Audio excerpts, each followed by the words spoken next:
The NBA Finals are here, but the action doesn't stop when the confetti falls and the NBA crowns a champion because the star-studded scorching summer of sports, women's basketball, baseball are heating up, and we've got the world's largest soccer tournament on American soil and the first ever MMA fight on the White House lawn. Make your picks for all these events and more this summer on Prize Picks, America's #1 sports pick app.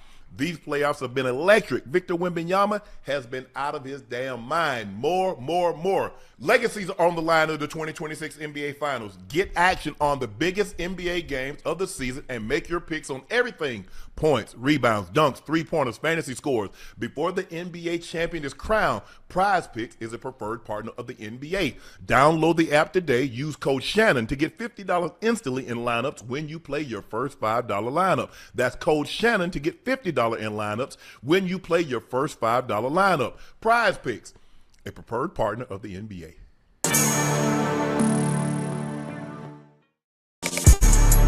Like technically, I guess.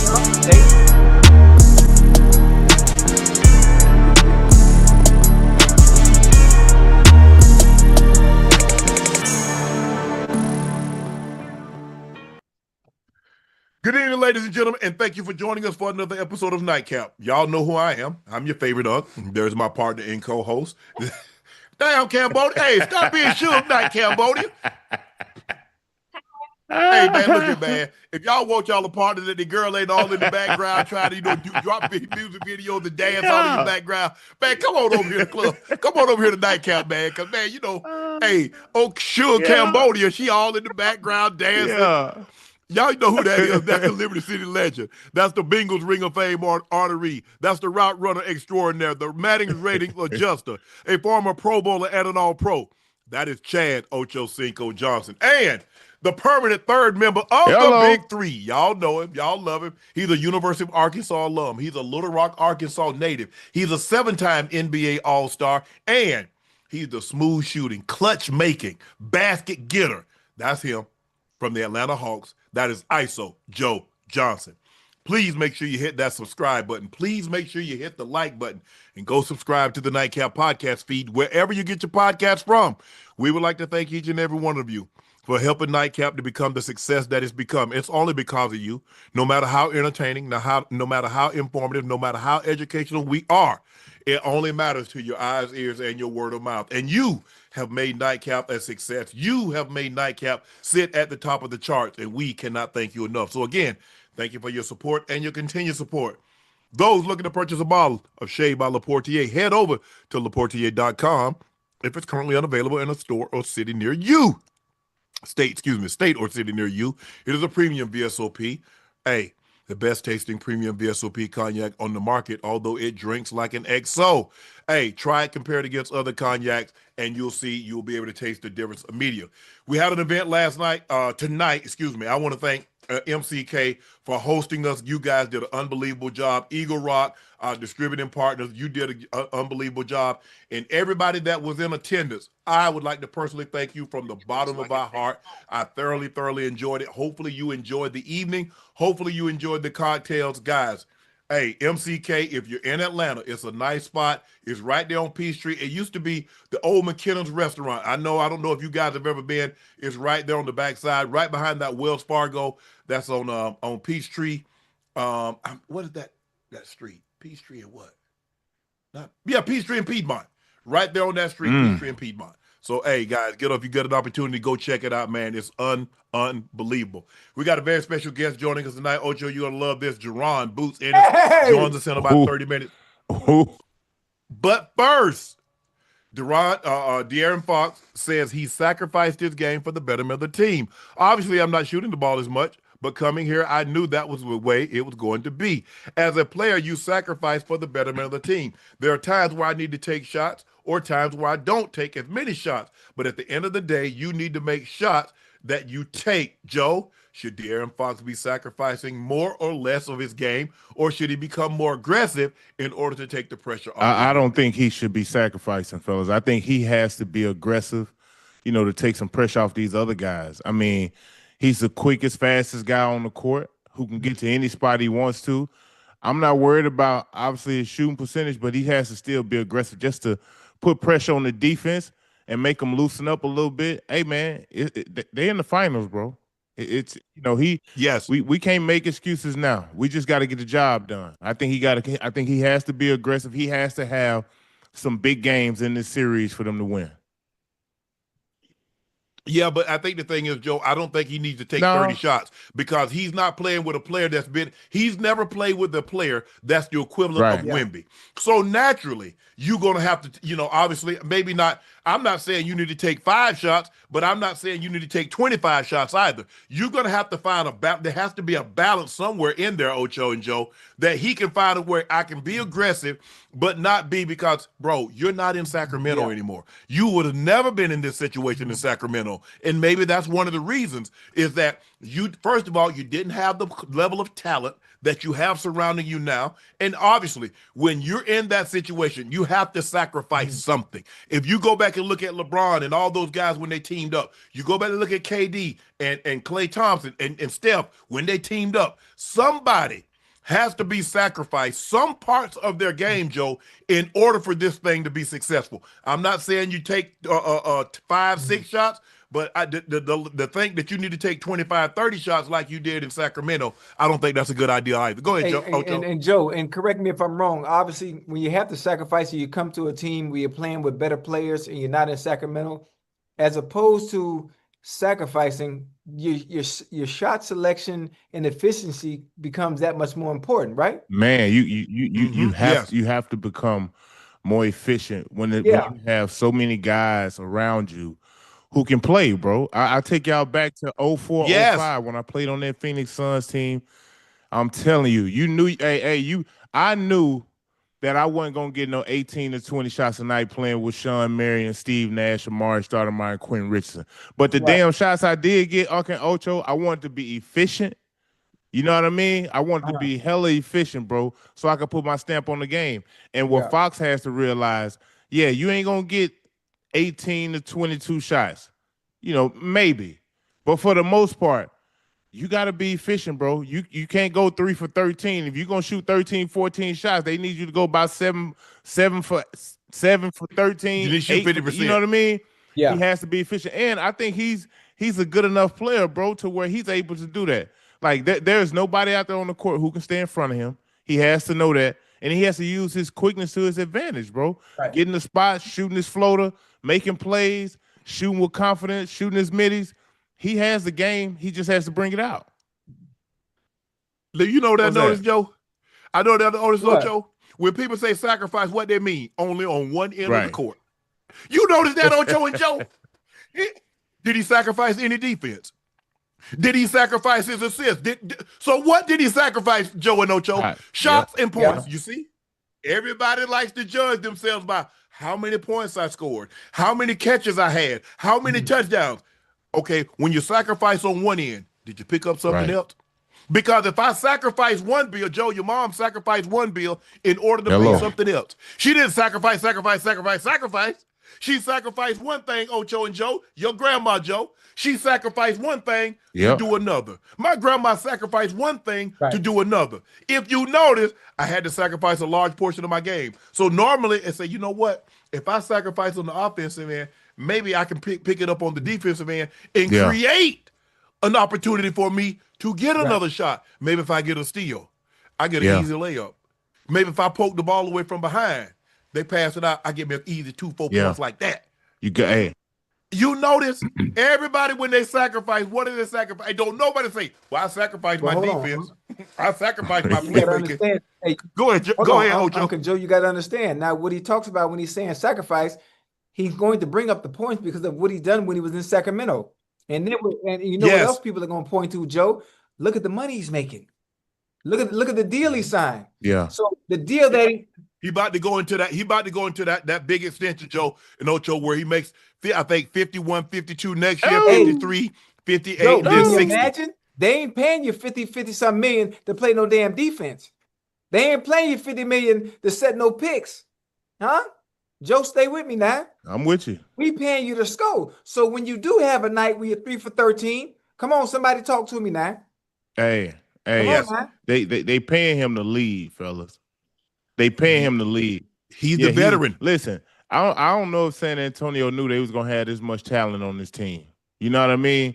I don't think they did, and it's a good problem to have. What Fox has to do, he has to know how to utilize those guys the best to his advantage, and be a key component into them winning games in this series. You know what I mean? If they want to win the title, he has to be aggressive, man. I don't want to hear nothing about that sacrificing my game, bro. You're on the biggest stage, the biggest moment. Hey man, enjoy it while you can. Lead these guys, man. Yeah, y'all can get it done. What the question is, Joe? I mean, you can put up Sacramento numbers and be where you were in Sacramento. That's the problem. Playing meaningless basketball. So you see, there's a fine line that you have to walk between, you know what, I want to be the guy, right. I want to be all-star, I want to do X, Y, and Z, and be home in the postseason.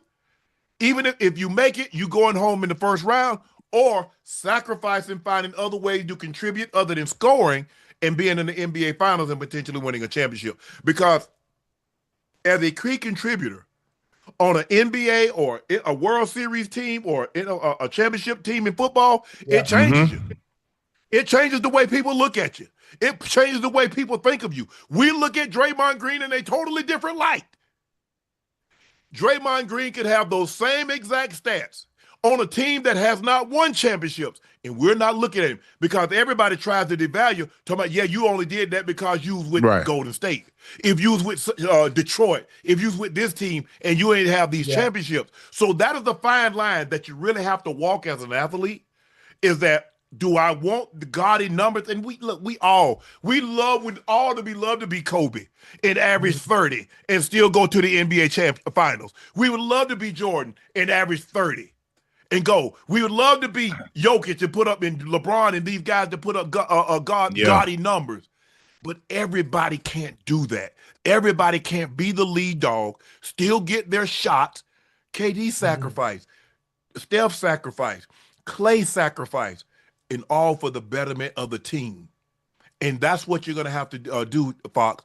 You're going to have to sacrifice. And like Joe said, you might only get 13, 15 shots, but they need to be really, really efficient. You just can't arbitrarily heat check now because you're around better players. You've never played with a player like Wemby.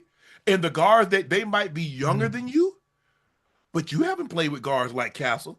You haven't played with guards like Harper. Hey, you think that's difficult, though? What? For him to be able to adjust coming to a team that's better, being that now you're in a situation you've never been in before. He's not having a choice to sacrifice, but you think that's more pressure on him, being that, damn, I don't have the green light to be able to shoot at will like I was in Sacramento. Now the pressure's on me and I'm missing shots. I'm not being as effective and efficient as I should be. Let me ask you this.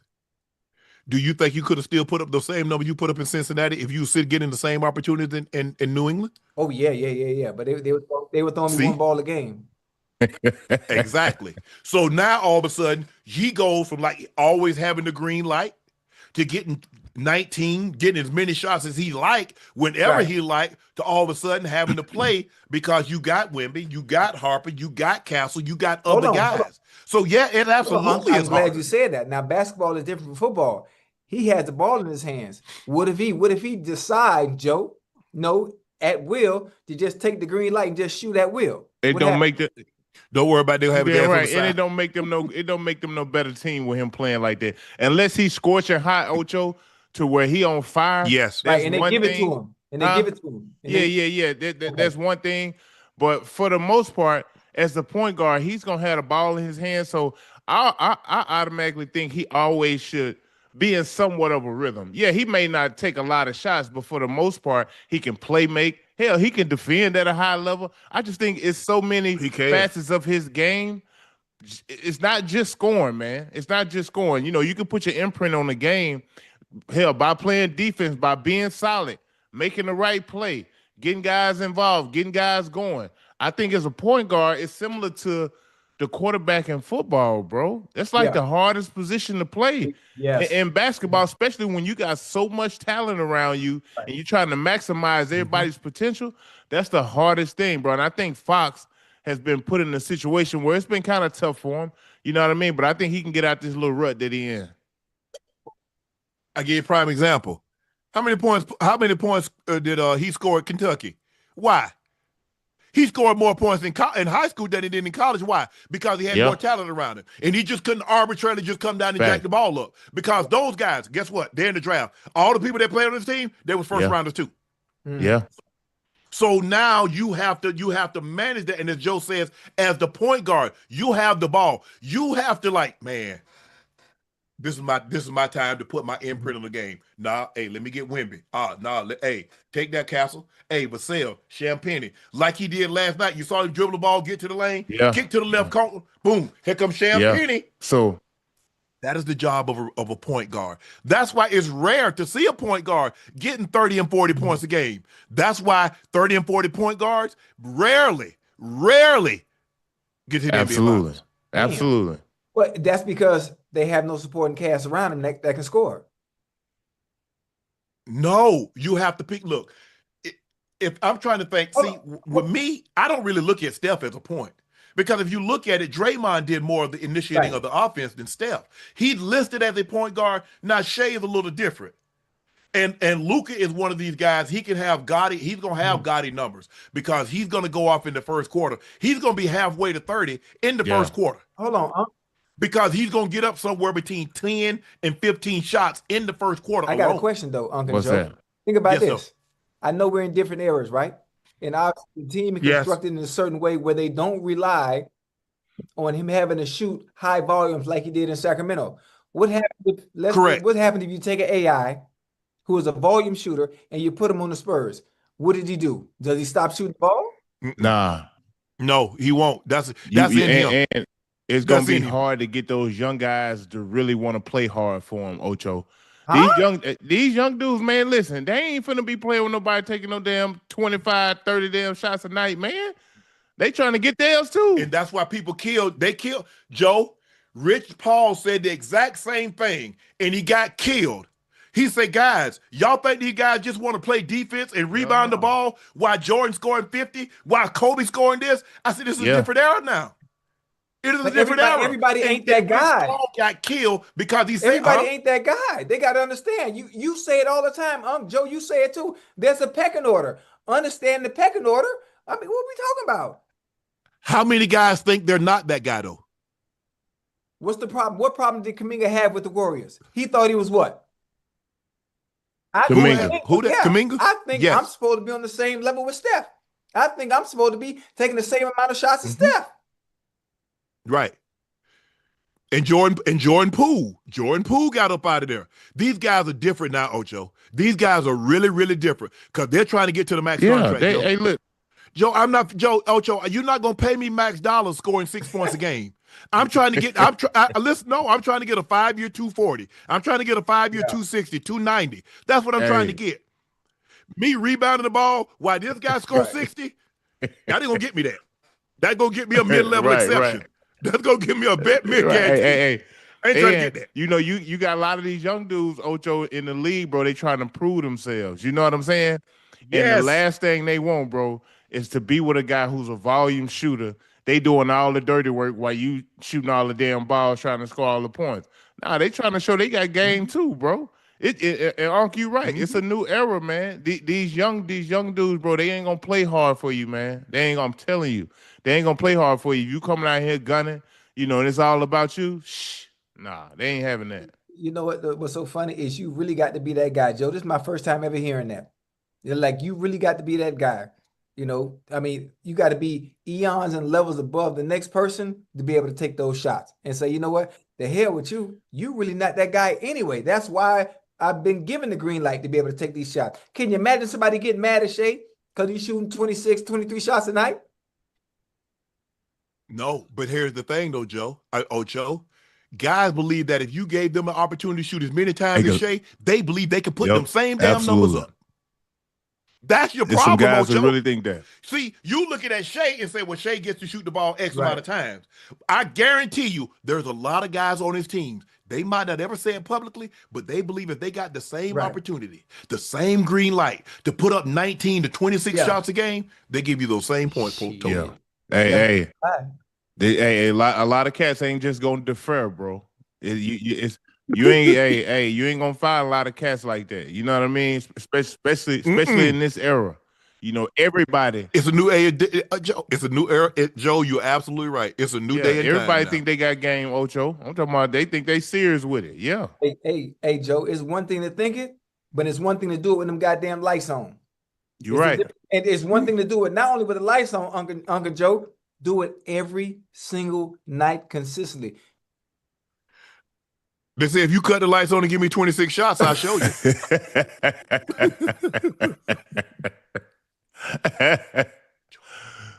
Hey, man. They say I want to show you. Ocho, think about the number 2 receiver. If the number 2 receiver, you don't think it's like, man, Ocho catching 12, 13, getting 13, 16 attempts be targets a game. Give me that. I'm gonna go get one. Right. Give me 2. Man, y'all throwing me 5. Y'all throw me little 5 balls. Y'all throw Ocho 13. Ocho got 120 yards and 2 touchdowns. Hey, how was Ocho? Ocho was good. But hell, y'all give me that. I do that too. Hey, but Ocho, Joe, what would they? Ocho, how many of your homeboys, when you go to the club, everybody, when you know, before you got with Cambodia, before you had a girl, you in the club, how many of your homeboys thought, man, if I had Ocho money, I had Ocho chain, I was playing in the NFL, I could get him, grab him just like he could. How many of your homeboys think just like that, Ocho? He already know it. He already know it. Everybody always think like that. Everybody always think like that. It's so funny. It's so funny that I think I don't mean to go off topic. I think that is important. It comes into play, Joe, you know, based on who you are and what what you're able to do. Yeah. You know, but 9 times out of 10, why everybody left me is the fact that I don't spend no money, Joe. I don't spend no money. And Joe, they get sick of that, Joe. Yeah. Yeah, they get sick of that, Joe. I'm tight with it, Joe. You hear me? I'm tight like a virgin, but I ain't spending nothing, Joe. At first, I'm gonna be honest with you, Hey. I ain't spending no money, man. At first, they think it's cute. They roll with it, but then they roll with it and they think it's a facade. They think it's a joke. Yeah. Until we 2-3 years in, and I ain't doing that. I ain't budging. Like this is really me. This is I got the discipline. I don't care how fine you are. I get you a little something here and there. Blah blah blah. Yeah. But what you used to seeing all on Instagrams and all that stuff. Yeah, that's what. But social media spoiled everybody. That ain't reality. That people have in a relationship. That ain't reality. The problem that people have now in a relationship, Joe, is that they judge their relationship by what they see in other relationships. That is the problem that they have. Well, man, she got a G-Wagon. She got a Porsche. She got a Lambo. He bought her a business. She got an LLC. She got a condo. You're judging your relationship. And that's why you have to be careful, because therapists can tell you what you should do, but what if what she's telling you what you should do, you try to take that to another relationship and they ain't even interested in her. Then what? You doing all this? Well, my therapist said this. My therapist said if I talk to you like that, boy, if you don't sit your ass down and get out my face. Worry about the wrong damn thing. But that is the problem with a lot of time, and it's like that in sports. How many times, Ocho, you done heard guys on the team say, man, if I was over there, man, I killed just like that too. Joe, hey, man, please. Hey, you a lot of times in professional sports, and y'all know this, bro, you have to wait your damn turn. Everybody is not going to be able to come into the NFL, the NBA, any professional league and just get the ball right away and be able to dominate. There's only a select few who get that opportunity. Yeah. Some of us are going to have to wait 2, 3, 4 years before those opportunities present themselves. So look, therefore, in between, you got to figure out how to be an asset to a team, bro. You have to figure out your niche. Like I always tell y'all, they talk about all this ISO that. Man, I was guarding, defending my ass off when I first came into the league, bro. Just look, I never wanted coach to have a reason to take me off the floor. Damn, Joe, we need some defense. And here I am. I can play some damn defense. We need some. Hey, Joe, they act like you got that name your rookie year. Listen. Hey, he said I was 6, 7 years in before they gave me That's what ISO. I'm saying. Hey, bro. Listen, you need a defense. You need a big shot. You need to make an assist. And man, I was willing to do anything to stay on the court, bro. And I've been like that. since a kid. I never wanted coach to have a reason to take me out the game. So I tell all these young cats, bro, who think they're going to come into the league and average 25, man, listen, it may take you a couple years, bro. You need to learn the system first. Learn how to be a pro. Learn how to take care of yourself. You know what I mean? Yes, sir. And you know what's funny, Joe? In the perfect example, Jalen Brunson. Man. The perfect example is Jalen Brunson. Being patient. Wait until he get his time, his turn. I'm not sure how many years it took for him, obviously, to get to the Knicks. And now look at him now. And then you probably got people in the NBA talk about, man, shoot, if I was over there, running the point for the Knicks, I could be in the finals too. Everybody think they better than Jalen Brunson until it's time to be better than Jalen Brunson. Yeah, Jalen Brunson was a backup until Luka got hurt. And when Luka got hurt, that was his opportunity. And then it was too late because he was so cost prohibitive for Dallas, they didn't have any choice. They couldn't sign him. When you had an opportunity, you just saw him as a backup. But Luka gets hurt, and he showed you what he could do. Now, all of a sudden, that little $55 million wasn't going to cut it. The Knicks jumped out there with 120, 125, which was double what you were going to offer. It's too late. It's too late. And it's the same thing sometime in a relationship. You got this guy, he ain't doing too much.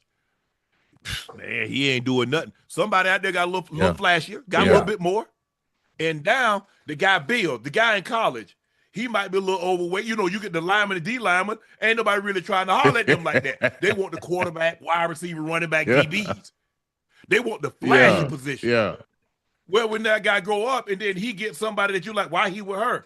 Because she paid him attention when he didn't have ish. Absolutely. That's how it go. Women, y'all know y'all do the same thing. The captain of the team, the big time guy, when he didn't pay you no attention, now all of a sudden you go off and come back and you find you a Merlot or a Bordeaux or Petrus. One of them $5, $10, $15,000 bottle of wine, he tried to get at you and you hide him and poke him. Now he's like, nah. Remember when I had the horn glasses? Glasses? Remember when I wouldn't. I had the skirt, the poking out the flower skirt. Come on now, it ain't got to be Sunday to preach. Hey, that's how it is. But these guys got to understand, and I'm glad I understood, and I think it had to do because, like you said, Joe, I had to get on the field. I wasn't gonna get on the field, and they gonna throw me 5, 6, 7 passes a game. I was on the field because I had to block. And block. I got to go block Ronnie Lott. I got to go block David Fulcher. I got to block Eddie Anderson. I've got to be able to block these guys, and I got to say, man, we got to find a way to keep Sharpe on the field. There you go. We got to keep him out there. He ain't afraid. We know he'll play special teams. Hey, we'll throw every 5, 6, 7 good blocks I make, we'll throw him a pass. It might not be but a damn shuffle pass. Like, damn, can I get down the field? Damn, it's behind the line. Hey, but look, you'll take what you can get. Hey, and you try to make the most of it, bro. I'm telling you. I've been there. You're absolutely right, Joe. You're absolutely right. I've been in those situations, and I'm talking about when you're talking about thriving in those situations, bro, that's the best thing you can do is try and perfect whatever situation you're in. Like you say, especially in basketball, it's hard to catch a rhythm when you only know you're gonna get 4 to 7 shots a night. Well, hell, that's how my career started. And I embraced that role, bro, and I enjoyed playing in it. And then, another 2-3 years on down the line, I finally get a real opportunity to be a cornerstone of a team. Then it's different, it hit a little different. It hit home a lot different, and you embrace and enjoy those moments, bro. Because you think about the times here when you was only getting 3-4 shots a night. Okay, now I'm getting about 12 to 15 a night. This ain't bad. You know what I mean? So you just got to stay locked in. That's how it was for me, Joe. I just come in on third down. I have to come in on third down. But Ocho, when you play third down, they throw you the ball. You got to catch it. Ain't nobody trying to hit them. Man, I need to get warmed up. I need to get this. We'll get back to De'Aaron Fox in a second. I think we got Boots joining us. Welcome to the show right now is Jaron Boots Ennis. Well, he's not here quite yet. He logged up. He tried to because the dude, that extension, Ocho, kicks in for De'Aaron Fox next year. He'll make $51 million. Then he'll make 55.1. then he'll make 59.2, Mm. and then he'll make 63.3. Damn. So he's about to get, that's 120, that's 122.5 plus 55, that's 177 plus another 51. So that's about 228 million over the next 4 years, starting next year.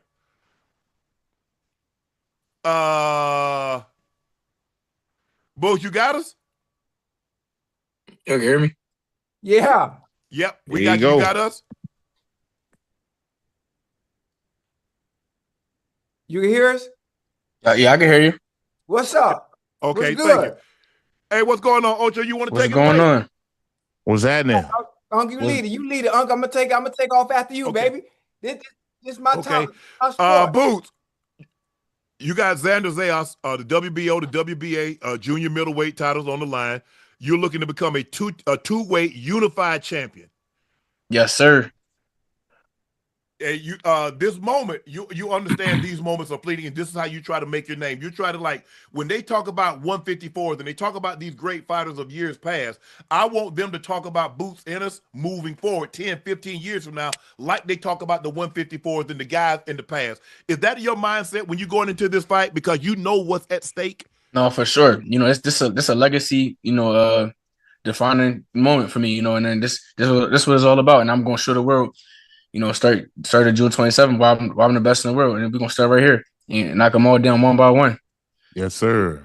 Hey, when you look at it, right? I think about us. I think about Unc, myself, also ISO as well. When we watch film based on our opponents. Have you seen anything from Xander in the fight that he's had? I'm sure you've done your homework. Have you seen anything that you think you might have to worry about when you have this fight? Some things that he might be good at, some strengths of his and some weaknesses that you may be able to expose fight night?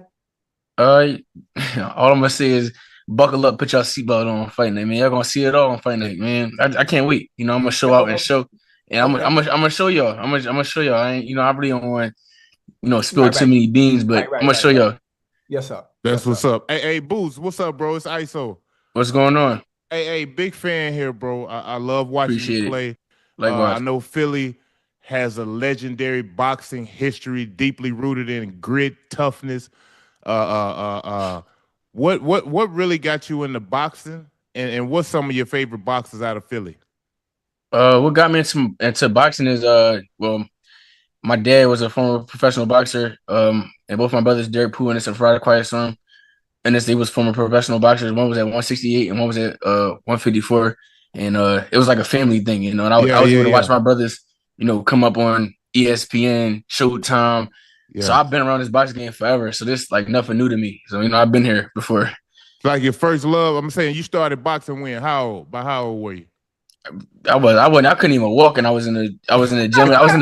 They got a video of me in the jumper just hitting the bag. Like I couldn't even walk and none of that stuff. But when you hear Xander say you've never faced a fighter like him, he said, yeah, you're a great fighter. He don't want to take anything away from you, but you never faced anybody like him with the skill that he possessed, the power that he possessed. And he said, like, you're going to be in for it when you guys face. He a solid fighter. He a solid fighter, but it's a lot of guys that fight like him. Yeah. There's not a lot of guys it's nobody that fight like me. I got my own style. He gonna be in for a real weekend. Nobody that he got in sparring, nobody that he got can't do what I do. They don't know how I'm coming. They don't know what I'm gonna do on camp. On fight night. So they got a lot more to worry about than me. Boots, when you go in, let me ask you this. When you going into a fight, obviously you're fighting a guy that has the titles. When you go into sparring sessions, are you trying to get guys that resemble him as much? So are you trying to get guys that are slick with it? You trying to get guys that got power with it? So what are you kind of looking for? Are you kind of getting a combination? Because I hear a lot of guys talk about, well, I go 7, 8 rounds continuous, where I get a guy, I go 3 rounds with him, and then, hey, I take my minute break, and then I go 2, 3 rounds with another guy, and then I go 2 or 3 rounds with another guy. So what are you looking for in a sparring session that's going to best prepare you to fight the guy that you're fighting on a Saturday night? In a sparring session, you got to have multiple guys.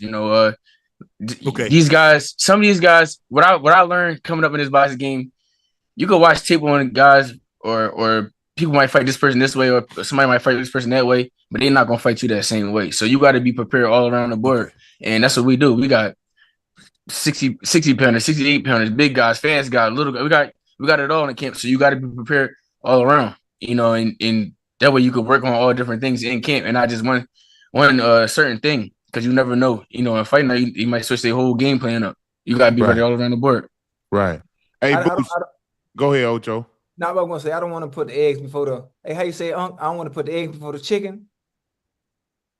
Yeah. You don't want to count your chickens before the hatch. But obviously, listen, I like Xander. I've watched him fight many times.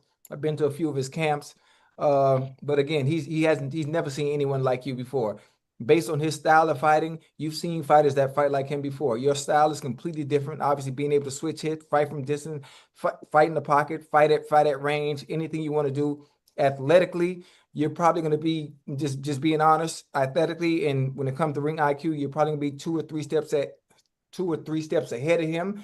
Obviously, I think speed is going to be a problem for him as well, which there's no one he can actually get in his camp to kind of mirror what it's going to look like fight night, on the 27th. Right.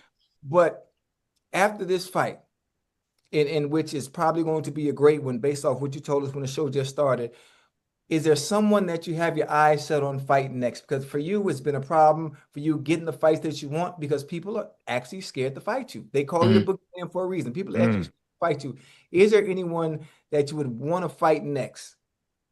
Or that right now, I said we ain't looking past nobody. We going Xander Zayas right now. I'm locked in on him, and that's it. And like I said, we're going to take it one fight at a time. We're going to knock them all down one by one, and we're going, like I said, I'm gonna show the world I'm the best in the world. I'm taking over slowly but surely. Just one fight at a time. Yeah. Hey, Boots, I see you're a few weeks away from fight night. What is camp like right now? What you mean, like the everyday? Like your everyday regimen leading up to a fight. Like what your training's like, how you eat. Like I want to know all that.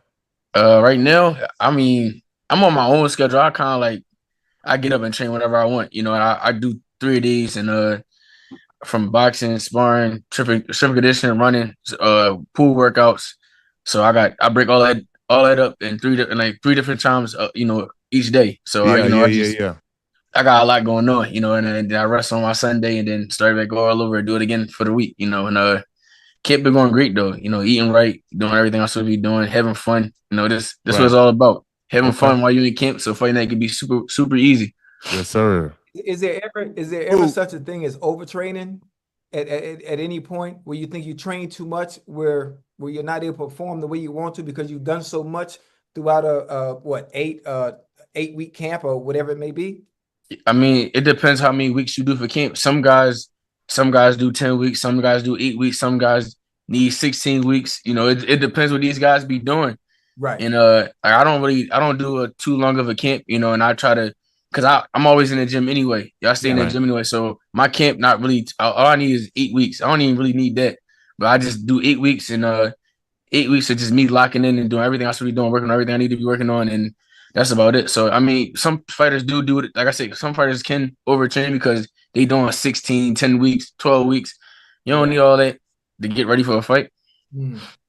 Well, but see, that leads into my question I was about to ask you, because you going down to 154, what is your walk around weight? I think one of the things that aided Floyd is that Floyd fought the majority of his career, especially the latter part, at 147. Well, Floyd walks around at 152.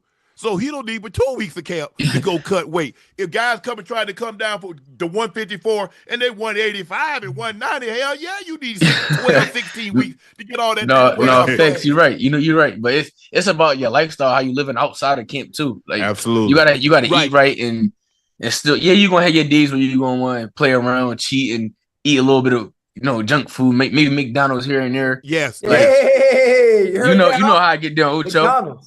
Yeah. You know how I get down, McDonald's, me. It's just like you might have your little days where you want to have your little cheat days, but you got to stay locked in. You got the job not done at the end of the day. You got to keep doing what you doing, keep pushing forward. When it's all said and done, you can look back and be like, all right, now I can chill, I can relax. I did everything I wanted to do. I retired as on top, undefeated legend, and I can enjoy my fruits of my labor. That's my whole mindset right now. Yeah, that's what's up, bro. The funny thing about it is, you moved up from you moved up at the welterweight. You took those belts, and you automatically started talking 54 and 68. So you trying to pull a Bud? I mean, Bud 47.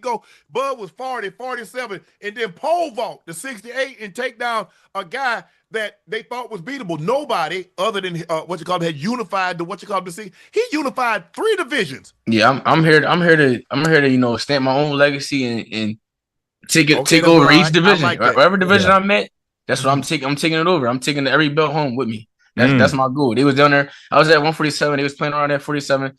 So I moved up to 54. Now I'm about to take over and be undisputed at 54, and then do the same thing at 60 and 68, and then I'm gonna go ahead and retire as undefeated legend and enjoy my fruits of my labor. Hold on. You try to do 47, 54, 60, and 68? I did 47 already. I was WBA, Super WBA champ, and IBF and Ring Magazine champ at 147. IBF. And now I'm about to fight for the WBO and WBA. About to be unified here, and then 2 more. I need 2 more belts, and then I move up and I do 60, 68. Yep, I'm trying. This was all about. Well, let me ask you a question, Boots. What's up? What do you walk around at in order for you to go down to be 47 and go to 68? So so damn, what you 175 walk around naturally at 75? I don't know. I can't tell you. I don't know. For you to move up like that, man. Yeah, I can move up for sure. And when I'm in camp, I had bigger guys, in camp. I be having 68 pounders, 75 pounders, sometimes cruiserweight. So yeah, I can do it. I know I can do it. Hey, I was on Andre Berto podcast not long ago, and we were trying to think of some things, and we talk about your fighting style and the way you fight, and I was trying to think of flaws, just something to have a conversation about. And really, the only thing, obviously, watching you, over the years, obviously being in camp with you, training with you, for 2-3 months as well, I was trying to find anything negative, and it was hard to find anything negative based on your fighting style. And the only thing I could think of was, well, maybe sometimes you get hits, sometimes maybe too clean. And then I also thought about, well, hell, he rolls with most of the punches that he gets hit with. And obviously he's not fighting people where he respects their power, and when it comes to that, for those that say you get hit too much, what do you have to say to those critics? Come on, Joe, man. You acting like casual, bro. I'm not like casual, bro. I know. I just to shut them. I already know. Yeah, I know what I'm watching. Yeah. I get it. I don't know where they got this. They got this crazy narrative from. I don't know where it came from. Yeah, but it's the only narrative that they keep saying. Like, I get hit too much, bro. Every time I come out the ring, I don't have no cuts, no bumps, no lumps, no. Yeah, I might get hit. It's boxing. Everybody get hit. But it's a certain way you get hit. I know how to roll with the punches. I know how to. Right. Yeah, if I do get hit, I'm not gonna get hit with it again. Like it's like people gotta look at stuff like that. People gotta sit back and really watch my fights and really like then he did get hit with that shot, but he didn't get hit with it again. Or he got hit with that shot that time, but this time he rolled with it. Sometimes you gotta roll with it because it'd be too late to bring your hand up, so you can just roll it. So it might look like you get hit, but you're not. But people, I don't know where they get this narrative from. But like I said before, I just take it as a compliment. They got to find something, when you greet. So you got to find something to talk bad about. So it is what it is. Your defense is phenomenal. Your defense is phenomenal. I've seen it with my own eyes. I witnessed it. I was in there with you, even though I beat you up, but I was still in there and witnessed it. But I mean, I know you still hurt from them body shots. You ain't do no body shot at Boots? You ain't even touch him up top. You just hit him in the body. I was ripping his body up. I wanted some ribs that day.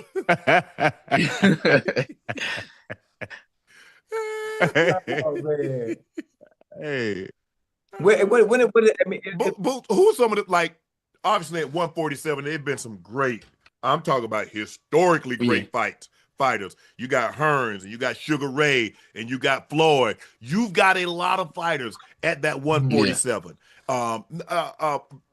Roy started at 54. Roy is mainly known as a 60, 68, mainly 68, and then he moved from there to light heavy and ended up winning the heavyweight championship. But who are some of the fighters when you were growing up say, you know what, I kind of liked him?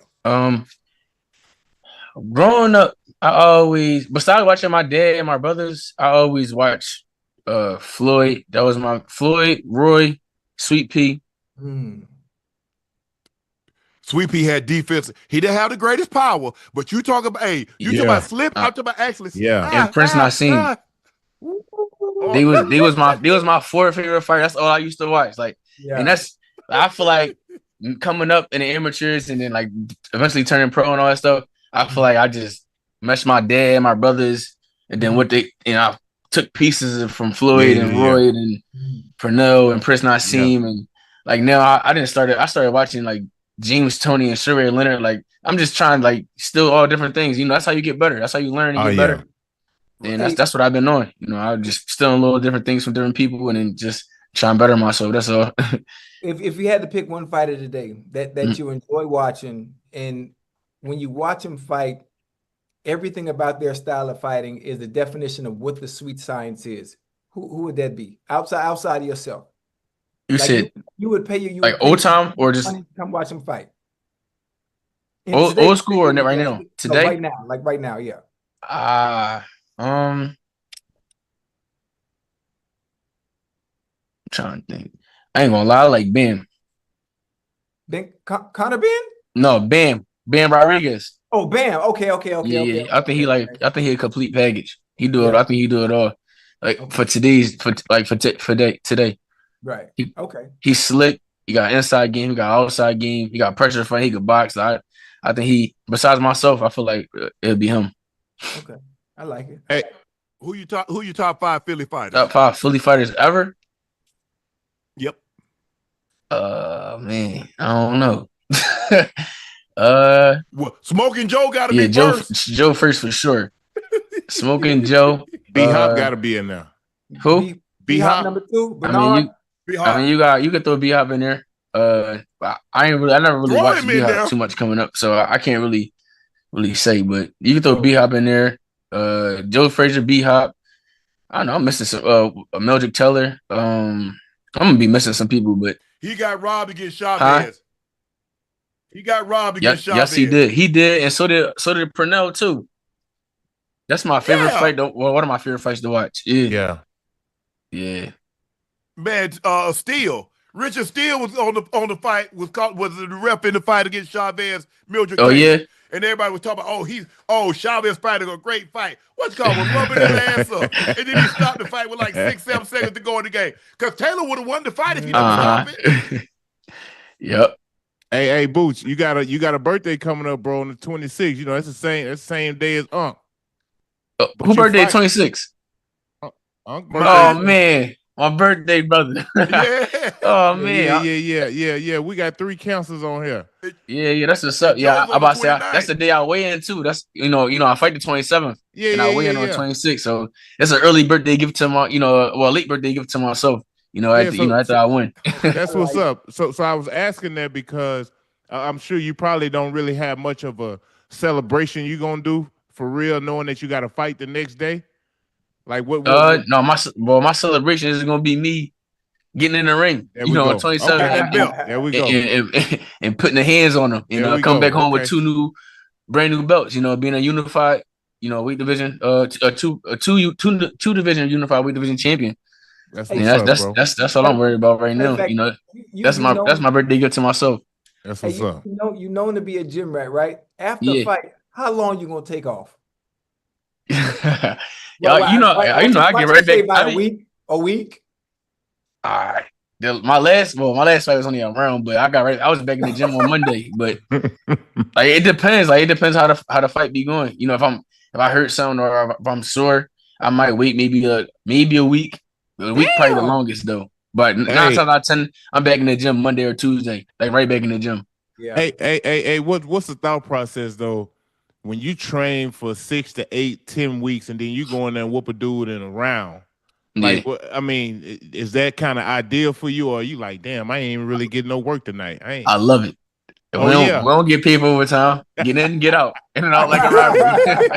We don't get paid for OT. Hey, if I get in this thing in the first round, I'm trying to get him up out of there. I mean, at the end of the day, fans want to see a little bit of boxing and they want to see a knockout. But if you can get a knockout early, go get it. And that's what I be on. Yeah. I love bringing home the knockouts. Boots, we're gonna get you out here on this. Obviously, AJ Brown is no longer in Philly. What are your thoughts on that? And what do you think your Eagles gonna do? Oh man, I mean, Agent Brown, he was a cool dude. He came to our gym. You know, he was chilling with us and all that and working out and stuff like that. He cool dude. You know, I think the Eagles gonna be all right this year though. They got Lemons. I like him. He nice. You got Smitty. Smitty gonna go crazy this year. You know, I think we're gonna be good. I think we're gonna be all right. I think we're gonna go to the Super Bowl again. I got one more Yes. question. I got one more question. Talk to me. Like, I've been doing this about not 8 years, right? Yeah. Getting real sharp, spend some time with you, spend some time with all the top fighters, stealing stuff from each other. Like if we got in there right now, right? Ocho, I will put you out in 20 minutes. I mean, 20 seconds. No. Hey, I'm not the same. Hey, I'm not the same. I'm not the same, person I was when we sparred 2-3 years ago. He's saying Ocho. he ain't either. No, I'm bigger now. Huh? And I'm bigger now. I'm bigger now, and I'm sharper. Ocho, what? Just give me 30 seconds, 20 seconds. Hey, damn. Hey, hold on. I guarantee you we go 7 rounds. You go, hey, Boots, you gonna walk him I'm a down? Sparky. Hey, Sparky. That shit I don't want ribs no more. I want 10 now. Hey, hold on. Hey, Boost, before you get hold to him, I got to tear his ass up first. Then I'll send him on you. Let me touch him up first. Then I'll let you get him. Yeah, y'all gotta come record that at the gym. Come do it at the gym. Hey, that'd be crazy content. We could do an episode of Nightcap at the gym. Yep. And I'm gonna lump him up. I'm gonna give him 7 rounds. Hey, no clock. Running clock. Running clock. Damn. Who? That man say he want a running clock on Who? Me and you. Oh no. We gotta make sure we got the ambulance there. We gotta make sure we got doctors on site. Hey, listen, you taught me too much. That's why I talk so much trash now. Ocho. Damn, Boots. Hey, I'm you know it's real, right? I know it's real. I've been in there. I done been through the storm. Nah. I got an umbrella now. They ain't gonna work. This wind blow rule too hard for that, man. Yeah. Hey, Boots, my hands registered, man. These hands Yo, you registered. crazy, man. Something wrong with you, man. I mean, after I get your 10, I'm gonna have some McDonald's waiting for you. He ain't gonna be able to eat it. His jaw gonna be closed. They gonna have to drink it. They gonna have to puree it and drink it. Just hope the McDonald's ice cream machine working, because that's the only thing gonna be able to eat something soft. Yeah. Hey, Boots, best of luck on the fight, man. Hey, when you win this fight, come back and tell us how you did it. For man. sure. That's Jaron Most Boots definitely, Ennis. Thank you definitely for coming back, bro. Time, with them two brand new brothers. Appreciate y'all, man. Yes, sir. Yeah, ready. Appreciate you, bro. Thank you very much.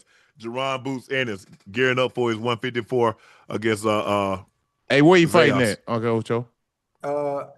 Yeah, he in Philly. It's fight in Philly. Oh, in New York. I think it's in New York. If I'm not mistaken, I think it's New York. At Barclays or MSG? I'm not sure. Hey, I like Boost, bro. He put on the show when he out there. Hey, Uncle Joe. I know I'm sitting here playing around, talk about what I do. Even though when I stepped in that ring with that young fella there, he ain't nothing nice. And I got to the point in round 2, and I'm looking in his eyes. Yeah. And I want to say, "Are you forgetting that it's me?" It's at Barclays, guys. Yeah, Barclays. Barclays. Hey, Joe, I'm looking. I'm like, "Are you forgetting that it's me?" Because he's gone. Yeah. He's really going. He's not realizing, dude. This is I'm just training, trying to work. He going for real. His 60% was overwhelming. Overwhelming. And man, he tore my ribs up, boy. Man. When you watch a pro, and that's what people don't realize, when you watch a pro and he's going against somebody that's not a pro, you look at guys that are really good at golf, and when they go up against pro golfers, they look like me. When you see a basketball guy and he goes up against an average guy, he make him look like me. Or you look at a guy in football, you look at stuff like that. You watch a pro, and you're like, now you understand why he or she are pros. There's levels to this. There's levels to this, man. Absolutely. And I don't think people realize that when you see, oh man, he a really good golfer. Boy, a pro golfer beat him by 10 shots. Yeah. Hey, Joe, you know what? I'm hard-headed too, Joe. We all know that, Ocho.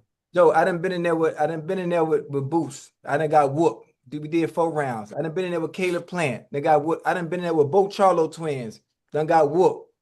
I done got whooped by everybody just to see what it's like, to see if at some point, if I can just get a little closer, just a little closer to landing something.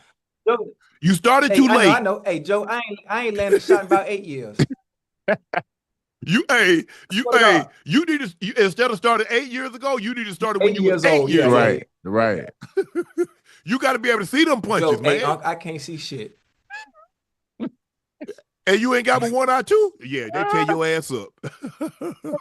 Yeah. That's why you got to be able to see the punches, man. The punches be coming so. And I tell people, if you've never been to a fight, you think what you're seeing on TV is fast. Watch it up close in real time. Level. Crazy. Man. Yeah, it's a difference. Watching it on TV is just like in the NFL or the NBA. You think them damn dudes ain't moving fast out there? You want to, boy? Them boys moving out there. It's different, boy. That's what I tell people, Joe. I say from the stands is one thing. Get field level. Be on the sideline and watch them collisions. Then you'll get an appreciation. You're like, damn, you take hits like that every Sunday, 16, 17 times or something. No, yeah. I mean, you catch 10 passes, hey, all of them ain't gonna be no touchdowns. So you will get your ass busted. Oh, yeah. So, and you like, yeah, hell yeah. Those licks are like that. Those guys are moving. Yeah. And everybody coming with bad intentions. You know, they coming with bad intentions. Now, look, some of the physicality is still, listen, when Ocho and we talk about guys, some of the physicality has been removed, and it's been legislated out. But if you think they're not still coming out, they're still not hitting, you fooling yourself now. Hey, I want to see. No, you don't want to see what it feel like because you're going to get broke up. Because you don't know how to take a hit and you don't know how to fall. So if the hit don't break your ass, when you hit the ground, you will get broken up. You got to understand how to fall with those. And most people don't know how to fall when they take a shot. Yeah, it's an art. It's an art to it, Joe. You know what I wish? Yeah, you're gonna be all stiff. You're gonna end up stiff and try to brace, and you're gonna dislocate your shoulder. You dislocate your elbow. You dislocate a finger. You don't understand that. You know what I wish? But no, it's a whole different ball game. Pro and from a pro to an amateur, even from a pro to a guy that's wanting to be a pro. Until you understand that, it's levels to this. I don't think they will ever understand. And Joe, you know, you think about Twitter, you think about social media, you think about everyone having a voice now, especially when it comes to the respective craft that they enjoy watching and always talk about the players. Yeah, I wish I had the opportunity to be in that atmosphere and maybe play against those players and see how fast the game is, or whether it's boxing or whether it's football or whether it's basketball, to see how difficult the game really is. Because everyone talks as if they're so great, you know, on social media, behind the keyboard, on I would have done this or I would have done that. I played ball. Not really understanding or respecting the craft in general on how hard it is to do at that level. But, hey, it's got a lot of challenges, man. I'm talking about if you ain't started playing when you was young, it's hard to jump in at 16, 17 years old, talking about I'm finna be a pro in any damn sport. Man, please. Man, hold on. I'm trying to find this thing because there was I think I sent it to you guys, where 25, 30% of the people believe they could beat a grizzly bear in a hand-to-hand combat. A grizzly who? Man, please. Grizzly Adams? A grizzly bear. No. People actually believe that they could beat. We have this conversation. You know, there are people that sit at home and they watch the Olympics, and when they ask them what event you think you could get a gold medal in, people be talking about swimming. People be talking about, they be talking. I'm like, bro, do you realize these people have trained a lifetime? The majority of these people have trained a lifetime, and they don't get a gold medal. And somehow you think you sitting your fat, lazy ass on the couch, and you gonna go out there and get a gold medal just because you said it? Ain't no way. I mean, people are delusional. People believe they can beat a grizzly. People believe they can beat a lion. People believe they can wrestle a crocodile or an alligator. I'm like, boy, y'all are delusional. What about the gorilla? Man, please, them folks don't believe that, Ocho. Man, listen. Hey, Joe, they need to bring back Pro versus Joes. Hey, and if they think they can, hand-to-hand comeback with a Grizzly gonna slap fire out of them. You hear me? Knock the taste out their mouth. Do they understand how tall a male grizzly bear is? Once they go on their hind legs? Yeah. They damn near 10 feet tall. Weigh 1,200 pounds. Did you see the claws? I mean, literally, he would literally slap you one time, and like they do in the cartoons, you like an accordion. That's literally he would like literally split you, and you being like 5, 6, 7. Absolutely. Hey, it's they take down 5, 6, 7, 800-pound animals to eat alive. What chance do the average man that's 5'9", 185, 190, let's give him 200. What chance you got against a damn grizzly bear? Not even a female. Most of the attacks happen with females because somebody get close to their cubs. Forget that big dog, Papa. My bad. Maybe 1,800 pounds. Maybe they weigh 1,800 pounds. But people are delusional. I'm like, y'all. I said, these are people that's really never seen a grizzly or a lion or a tiger in person. Because if you saw one in person, ain't no way you think. No. Look. Hey, no way. A house cat will get on your ass and make you say, get rid of it.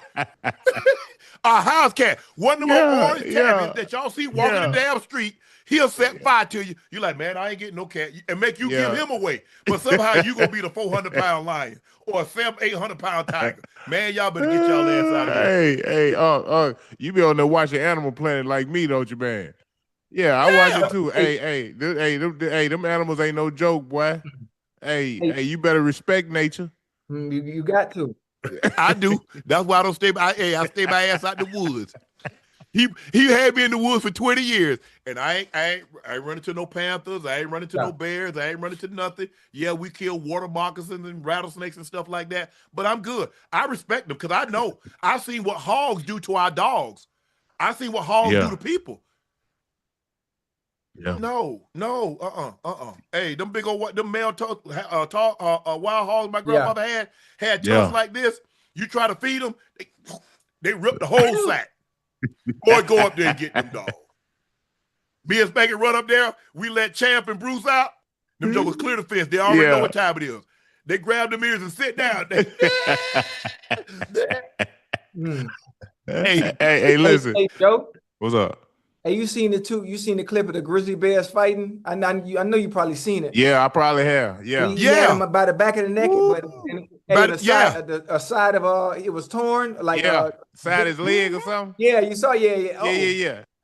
Think about how tough his hide is, and he opened him up like that.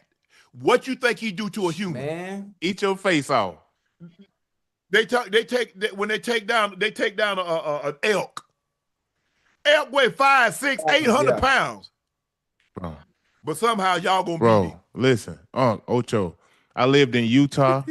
I lived in Park City. When I tell y'all, there used to be mooses in our yard, backyard, front yard. You leaving them big mooses, Ocho. They're huge. I'm talking about them things bigger than horses. Mm-hmm. You hear me? Yeah. You don't realize how big and they don't play neither. I'm talking about No. Especially if you catch the females with them kids, or you catch the males when it's in rut. Big things. When it's time to mate, Ocho. You catch an animal when it's time to mate, that testosterone, it's going through the roof. It's 8, 10 times higher than what it normally is. Hey, that's when they'll attack and kill you. Tear your ass up. I'm talking about, man. I was literally 3-4 feet away from a moose. I'm pulling out the driveway one day. I had to stop, grab the trash can, and go put it back up. Man, the big ass moose was right there in the driveway, bro. I left that trash can right there. Yeah, I got that. Hey, you know what? Speaking of animals that you could domesticate, I know I probably can't because I don't have a wildlife license. But you can own a hyena. You don't want that, Ocho. No, I'm Joe. I can't do it because I'm on the road too much. But for some reason, I like hyenas. What you like about hyenas? They just funny. They laugh just like me. Yeah, I don't know. I just seen a few people that domesticated hyenas, but obviously they have a wildlife license, and they like cuddly and they like fun and stuff. Oh man. 12% of the men believe they can beat a gorilla. 12% of the men believe they can beat a lion. 11% of the men believe they can beat an elephant. 7 to 8% of men believe they can beat a grizzly bear. 14% of the men believe they can beat a crocodile. 23% of the men believe they can beat a king cobra. With no weapon? 18% of the men believe they can beat a wolf. 22% of the men believe they can beat a chimpanzee. With no weapon. Man, no please. weapon. Just beat it. For one, hey, when it comes to the snakes, Uncle Joe, we don't have the reflexes to even survive. We don't have the reflexes. He'd have been bit you Before twice before you're like, damn. And the next thing you know, you just like getting dizzy. You like, damn. Yeah. You're like, oh, what? Yeah, what we happened? do not have the reflexes for that.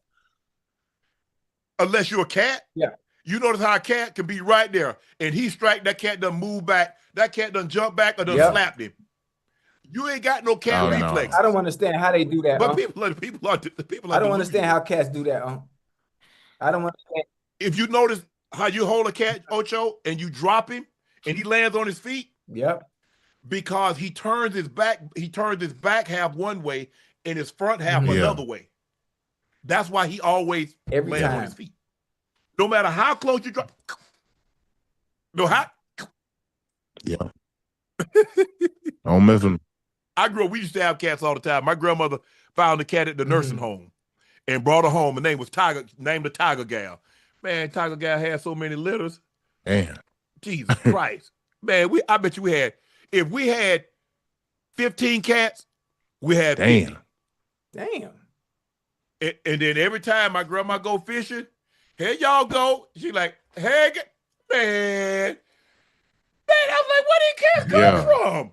They like, you see the movie Children of the Corn, how they be coming out of that's how them cats be coming out of the damn woods to get the fish heads and fish cuts. I'm like, y'all need to leave. But when you got cats, you ain't got rats. Because if you got rats, you got snakes. It's a trade-off. And I don't care who you are. If you in the country, if you got rats, you got snakes. Damn. It's really that simple. Charles Oakley now says he's beefing with his former teammate, Patrick Ewing. For Patrick not to be a man enough to come and talk to me after having his back for 10 years, he's a coward. Nah. The last straw was when we was in Cleveland, and he knows I'm from Cleveland. He knew I was at the game, and he didn't speak to me. As many times as he's been to my mother's house, he can't speak to me. Nah, I'm drawing the line. I played with him for 10 years. He's just not a good person. He might make money, all-star dream team, but that doesn't make you a good person. Lord have mercy. Well, what's going on with you? Hey, Joe, that's your world. I don't know. I didn't know. I didn't know he had to be. I didn't know he had to be with Patrick Ewing. Because hell, if I knew it was going to be the topic, you know me, I'd hit his ass up. Hell, I'd have got him to come on the damn. I'd have got him to come on the show. Yeah.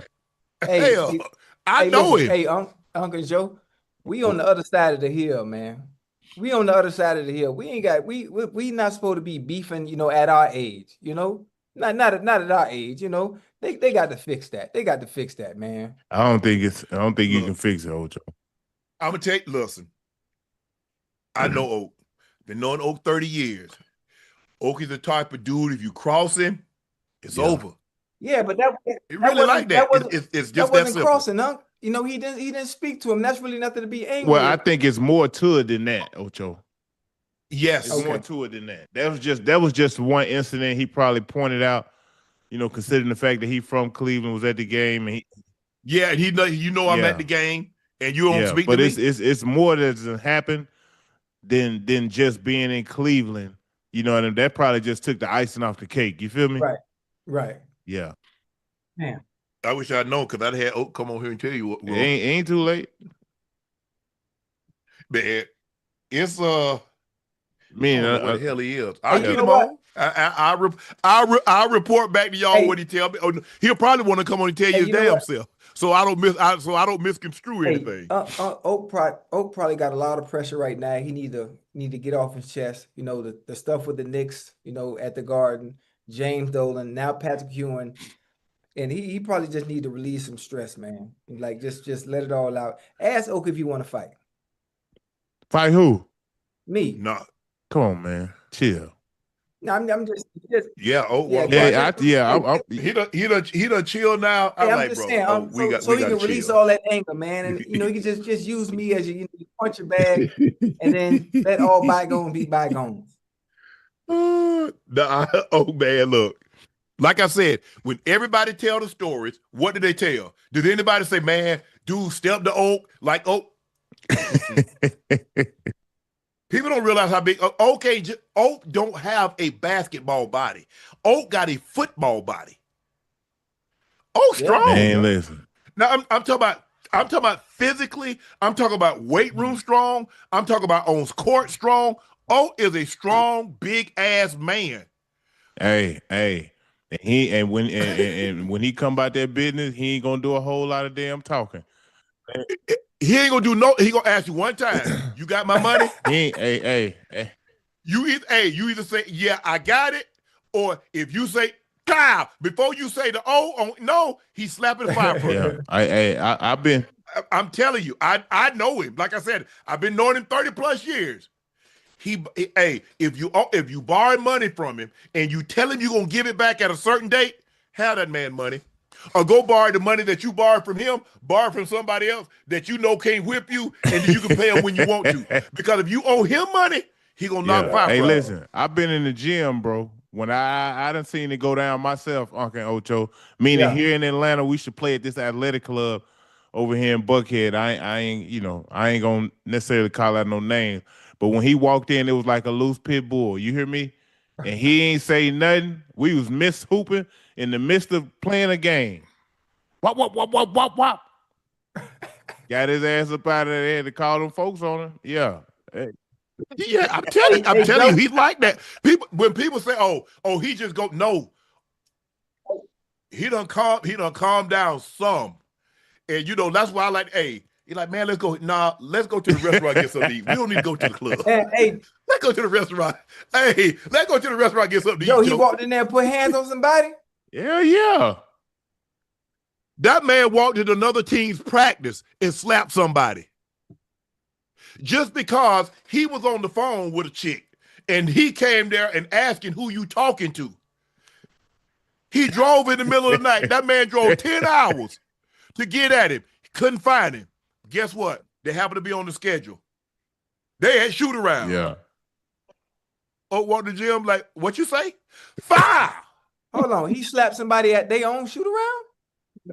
Absolutely. Yeah. Like a shoot around, Ocho. Like if it's one team that shoot around, like soon as we getting finished, the other team will be kind of waiting right there. So they'll be walking on as we walking off. Right. So we'll run into each other. You know what I mean? It's easy it ain't nothing for you to touch somebody now. Right. Yes. He drove 10 hours. Couldn't find him. He said, tell him I'm on my way. Hey. Don't worry about it. Don't worry. He said, don't worry about it. He walked in the middle of their practice. Yeah.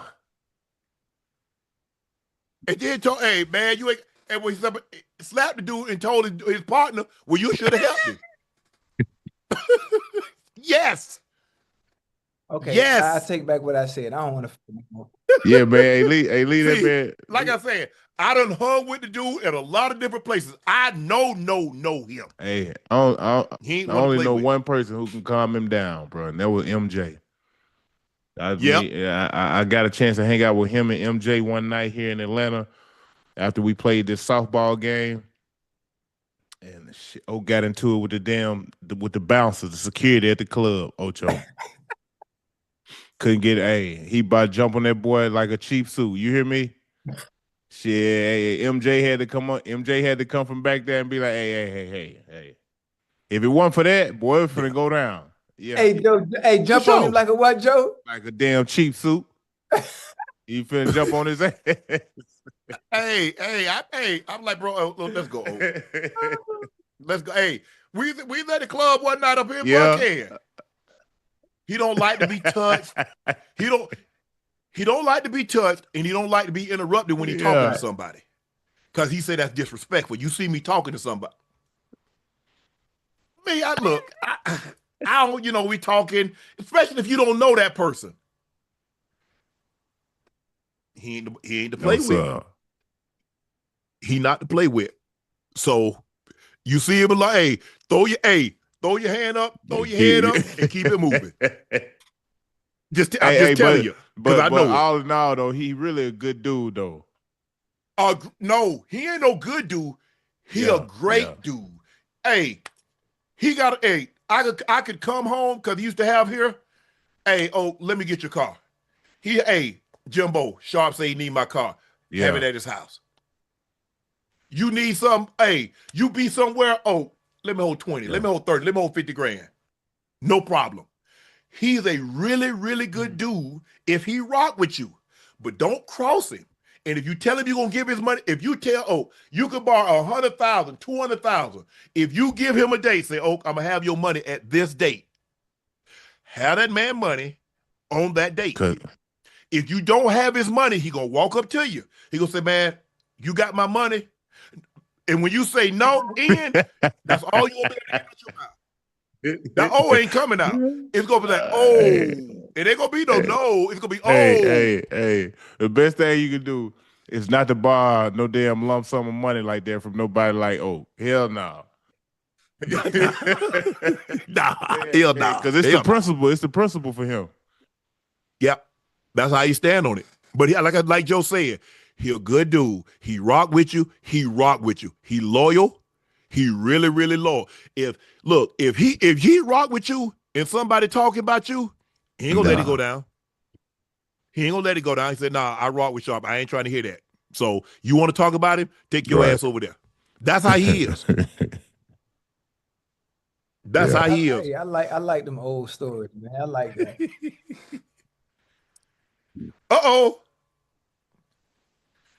Steph Curry is planning on meeting with LeBron James to recruit him to the Warriors, and now Bleacher predicts LeBron James could finish his career with the Warriors on a 2-year, $30.8 million deal. The hypothetical move would pair LeBron James, Steph Curry, Draymond Green, and Kristaps Porzingis for one final title push. Joe, imagine LeBron and Steph actually ending up on a team, not an all-star team, not an Olympic team, but an actual NBA team.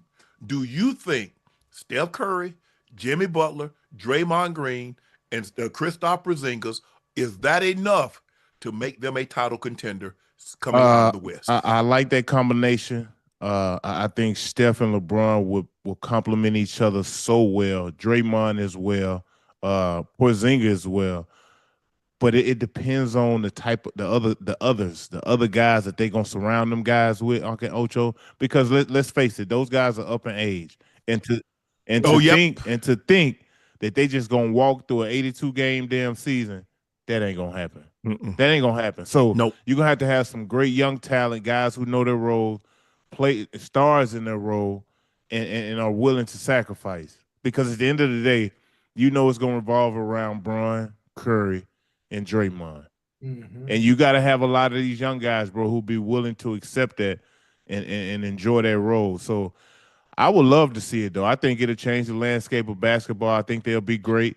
If they can stay healthy, I think they definitely can make some noise. My thing is, like, who's going to play defense, like you said, Joe? Steph Curry's not known as a defensive guy. LeBron is going to be 42 years of age, and he can't play defense like he once could. Kristaps Porzingis can't stay healthy. Jimmy Butler is coming off a knee injury. Draymond Draymond is Draymond. We know what Draymond can do. But like you said, okay, what are you going to field around him? Because you're going to have 3 or 4 guys that can play defense. And perimeter guys. Yeah. Yes. No, you don't need no bigs. You need perimeter guys. You need guards. You need guys that can guard wing players. Because guess what the West got? Wings. Somebody got to guard Ant-Man. Somebody got to guard Murray. Somebody got to guard Shea and J-Dub and all those guys. Somebody got to guard them. I don't know who, but I'm just saying somebody has to. So if you're gonna team all those guys up, you got to be willing to put the right pieces around them. But I mean, I'm sure the basketball world would love to see those guys team up. Hell, I ain't gonna lie, I know I would. I think it'll be must-watch TV. The way Steph shoots shoots the ball the way Bron can score and facilitate and make guys around him better. I think Draymond would be great in the roles that he'll play. He'll be that emotional leader, that intimidator. He'll be that point forward who gets guys involved. And you already know Draymond knows his role. They're gonna play winning basketball because they all because they all gonna want another title. You know, and that if they all get another title, they all will be at 5. So I'm sure, you know, they'll be ring chasing for sure. Yeah, but you got to think about some of the teams in the West, you know, and LeBron and Steph and Draymond, as great as they are, the teams that they had, you know, the 73-9 season, having KD, having Clay, I think it's a little bit different. And thinking that they even have a chance to come out the West with them young boys, them young bulls, you know, out there right now. I mean, the chances are slim. Great team, you know, collectively, you know, all together. You would think experience and veteran presence would kind of give them the edge. But they're not going to be able to run up and down with them young boys, man, coming out the West. That's why it's going to depend on who they put around them, bro. Oh, okay, yeah. You know, you gotta have some young talent, you know, who can play. And you know, it's kind of hard because y'all know, man, it's hard playing with some of these great players. It's gonna be hard playing with LeBron. Yeah, for sure. Hell, it's hard playing with Steph Curry. You know, when you ain't never been in those situations playing with that amount of talent. You know what I'm saying? Understanding that. Hell, if you're a young dude, to some degree, you're going to have to sacrifice your damn game. I agree. Joe Ocho, the ketchup and mustard look inspired by the uniforms the Rockets wore during the 94-95 championship seasons are returning. The team unveiled the new 3 jersey set and revamped logos Thursday that reintroduced yellow into the franchise palette. Take a look at the video.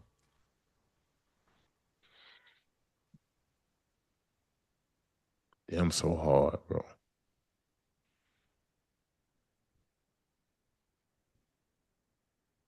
That's when Akeem was playing, huh? Yeah. Mm-hmm.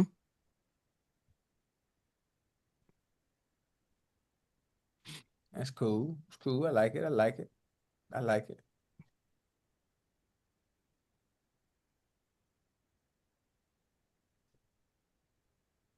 Oh, okay. I like the black. Oh, look, the yellow jump man. Mm-hmm. Jumpman gonna take over the lead soon. What? Yeah, it's gonna be the official. It's gonna be the official logo. Joe, if you could bring back any uniform, what you bringing back? Any uniform?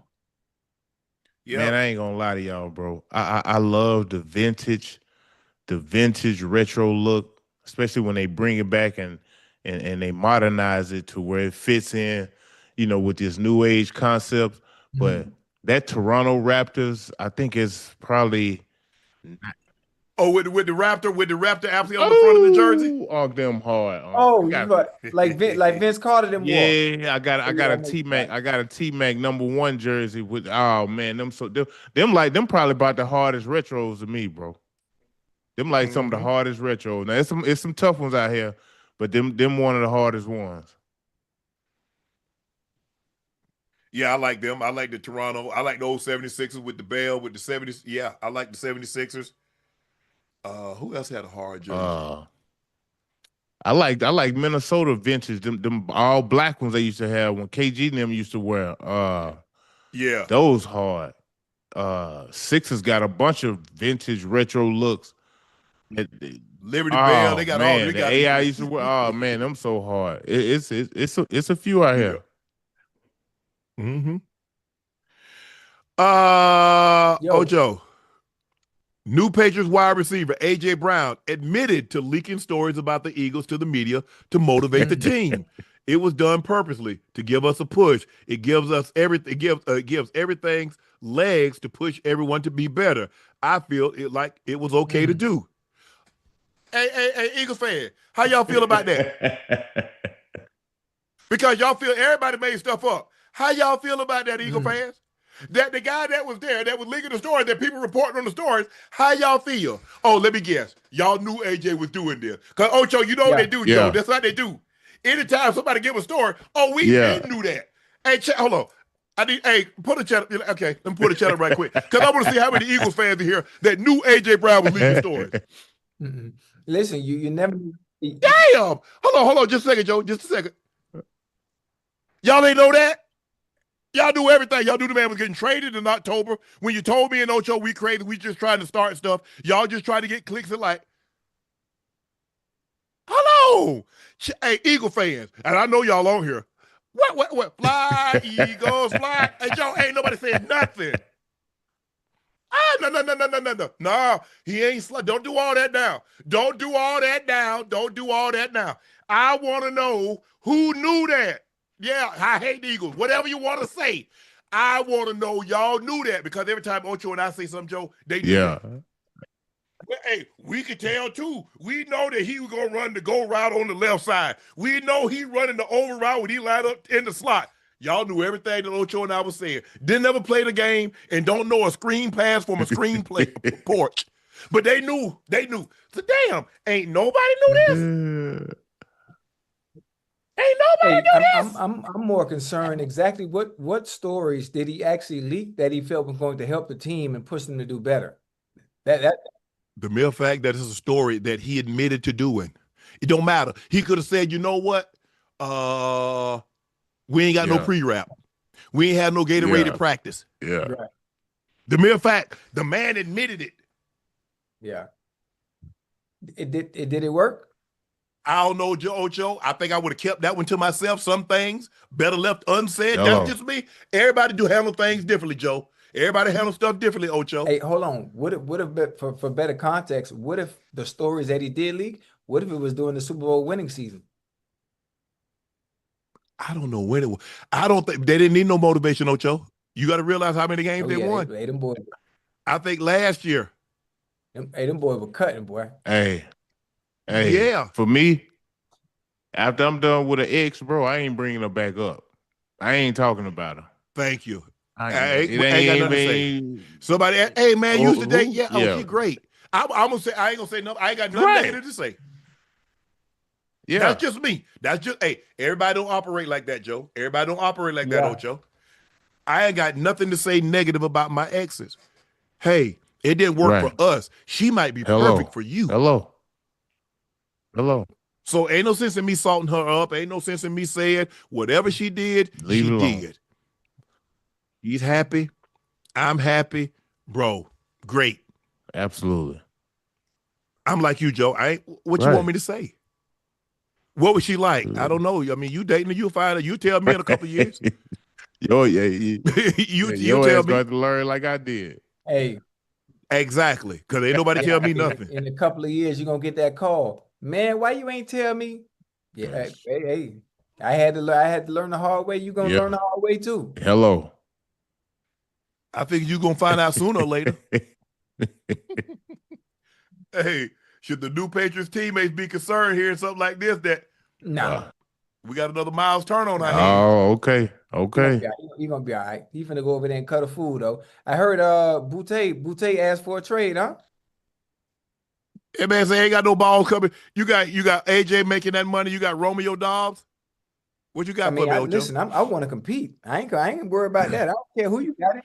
You ain't compete. You ain't AJ making 30 plus and Dobbs making 27 plus. Who you competing with? You compete for third. Think about this. Let's say you don't want to play with the Patriots no more, right? They 1 and 2. Where you going? Yeah. That don't already have a 1 and 2. Now think about that. There are 31 other teams. Well, they might not have those 1 and 2s. Hey man, better make the most of that damn situation over there. The grass ain't always green on the other side, bro. Who you telling? I'm looking at the landscape of the NFL right now. Every team has a 1 and 2. Where you gonna go, to the Dolphins? That's the only place I can think we can go in there and his presence will be felt right away and be miserable. That too, because they're in a 3-year rebuilding stage. Hell no. Look, I would do him like this. AJ did what he did. I'm making a joke of it. I don't condone what AJ did. Because I don't want people to say, well, Nightcap, Ocho, and Joe and was condoning. I don't condone that. I'm not giving out any information about my team. Whatever transpired, be it a team, be it somebody blown a play, somebody overslept, somebody got fired, somebody got injured. I ain't telling you ish. Don't ask me. Facts. So I don't want people because It's something about Nightcap, Ocho and Joe. We get clipped more than anybody. Yeah, that's and without even listening at the context, because people just clip a snippet and then people comment. Did you hear what I said? Did you hear what Ocho said? Did you hear what Joe said? Or are you just commenting based on the comment that was in front of your comment? Yeah. I didn't agree with his behavior. All I said, and all I've ever said, Ocho, I just wish he'd have kept that public. You want to have a discussion with the head coach and look, I need more balls. I need to be involved earlier. I need you guys to get me the ball earlier. Get me the ball earlier. You got me late. That's all I've ever said. Have a conversation with Petula behind closed doors. Have a conversation with Hurts behind closed doors. I never want to show a teammate up, especially the quarterback. Quarterbacks have the biggest egos. They just do the best job of hiding it. They have the most fragile egos. They just do the best job of hiding it. I've been around too many of them. And I ain't telling what somebody told me. I'm telling you what I know. Most of them has been what? Coddled. They play that position, Ocho. In high school, you get coddled. You play it in college, you get coddled. You get to the NFL, and all of a sudden you become really, really good. Hey, there's a reason why he wears a different jersey. He's the only one that wears a different jersey than everybody else. You can't touch him. You can't. I don't agree with I don't care what type of motivation or what you think he was doing. I don't agree with that. I don't. I think there's other ways that you can motivate your team without leaking stuff. That's just me. Each his own. Everybody doesn't do things like Shannon. Shannon doesn't do things like everybody else. But I'm just old school like that, Ocho. I just think there was a better way to try to get the message, to try to get his team to play at another level. I just think when it comes to that message too, Uncle Joe, you have to think he got that C on his chest too. He got a C on his chest. Yes. So there's really no need for him to be able to leak anything to the media, being that you're the captain. They're going to listen to you first. Right. They're going to listen to you first. Unless, and that's the problem that you have. Well, see, Ocho and Joe, when you get that C on your chest, you got to behave in a manner that's different. All that pouting and moping and complaining, Ocho, you can't do that. Because you want people to follow you. Your best players, you want people to follow. Hold on. That's why, and you know they're watching. That's why you come on time. That's why you at meetings on time. That's why you practice a certain way. That's why you do film study. That's why you try. You're not going to be perfect. So I don't want people to think that I've ever said that I was perfect. I tried to be always on time. I practiced hard. I played hard. And when I made mistakes going 100 miles an hour. But I know people are watching me. I want people to say, man, I watched how Sharpe do certain things, man. That's the kind of player I want to be.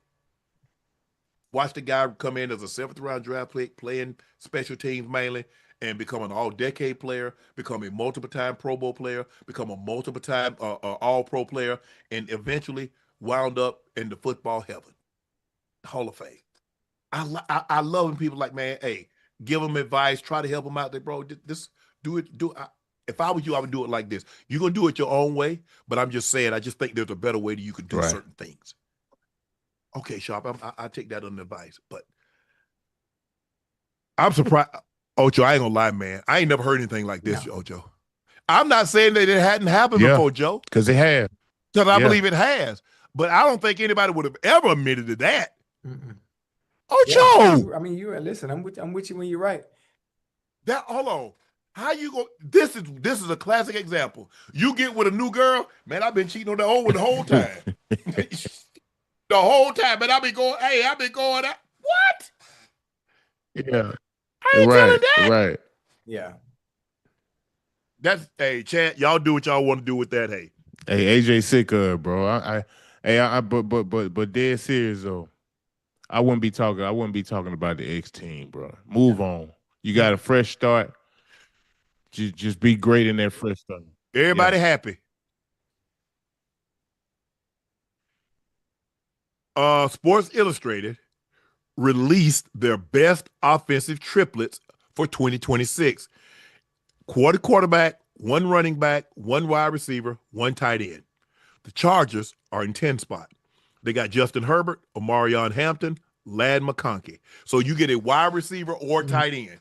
It can be one or the other. It cannot be both. In the 8 spot, you got Jalen Hurts, Saquon Barkley, Devontae Smith. The 49ers, you got Brock Purdy, Christian McCaffrey, George Kittle.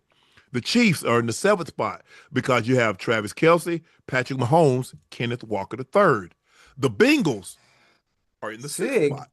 Joe Burrow, Chase Brown, Jamar Chase. The Cowboys in the 5th spot. Dak Prescott, Javonte Williams, CeeDee Lamb. The Bills are in the 4th spot. Josh Allen, James Cook, DJ Moore. The Ravens are in the 3rd spot. L. Jack, D. Henry, Zay Flowers. The Lions are in the 2nd spot. They got Jared Goff. Somebody spelled golf wrong, but that's never here nor there. Jahmyr Gibbs, Amon-Ra St. Brown. And the Rams are in the 1 spot. Matthew Stafford, Kyron Williams, Puka Nacua. Okay. Joe, Ocho, you hate it, love it. Let the chat know. What did they get right? What did they get wrong? The players that haven't played together belong a little higher. They're Dak and CD. And Javonte? Yeah, they should be a little higher because they got Kenneth Walker. Is two of them. I can't remember exactly off the top. Kenneth Walker and got Patrick Mahomes and them are in the 7th spot. So you got Patrick Mahomes, Kenneth Walker, and Travis Kelce. They're number 7. The 5th are Cowboys with Dak Prescott, Javonte Williams, CeeDee Lamb. Who was 4? Josh Allen, James Cook, DJ Moore. DJ Moore hadn't even played there yet. Nope. So I'd rather. But I guess they're saying James Cook is substantially upgrade over Javonte Williams, and they got Dak Prescott as better than Dak Prescott. How many yards did Cook had? Oh, he balled last. Cook he led the league in rushing. I think he had 16, 19. Oh, okay. I know Javonte had about 1,200 yards. He 1,000-yard rush. And then you got Lamar Jackson, Derrick Henry, Zay Flowers. And then you had Jared Goff, Jahmyr Gibbs, Amon-Ra St. Brown. And then you got Matthew Stafford, Kyron Williams. Yeah, I can't argue with number 1. I can't argue with number 2. I can't argue. What about Seattle? They gave up their run game. You could just put any running back in there with JSN and what you call him. Who's a running back? They gave anybody. Me. I'm the running back. He's coming off an injury. What's his name? How you say his last name? I don't want to butcher it. Charbonneau. He coming off injury. And how the hell they let him go? He was an MVP. They weren't gonna pay him that kind of money. They weren't gonna pay him what he wanted. And because you got to realize, I'm not paying a guy that kind of money to split the carries. But damn, if it weren't for him, Ocho, they probably don't even win the damn Super Bowl. Hey, they feel, especially at the running back position, unless you can get those dime a dozen. Unless you Christian McCaffrey, I can replace you with somebody else. Damn, the running back done diminished for real, ain't it, man? I remember that used to be high back. It's making a comeback.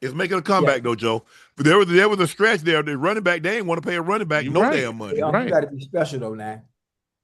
It's making a comeback, but it's making a comeback for those that are actually special. Hold on, so y'all think the Jeremiah Love kid special? Oh yeah, he got in that situation. That contract guaranteed, and so he got drafted third overall. It is what it is. Joe, he's special though. He's special. It's just hard for me to see a guy just coming into the league that's never carried an NFL football, that's never thrown, never caught one, to make more than guys that's been doing this for a period of time. That's just me. Hey, it happens all the time because there are guys that come into a new job and make more money as a new person on the job than somebody that's been there 10, Absolutely. 15, 20 years. So it is what it is. Yeah. It is what it is. Timing. It's all about time. It is, Ocho. It is.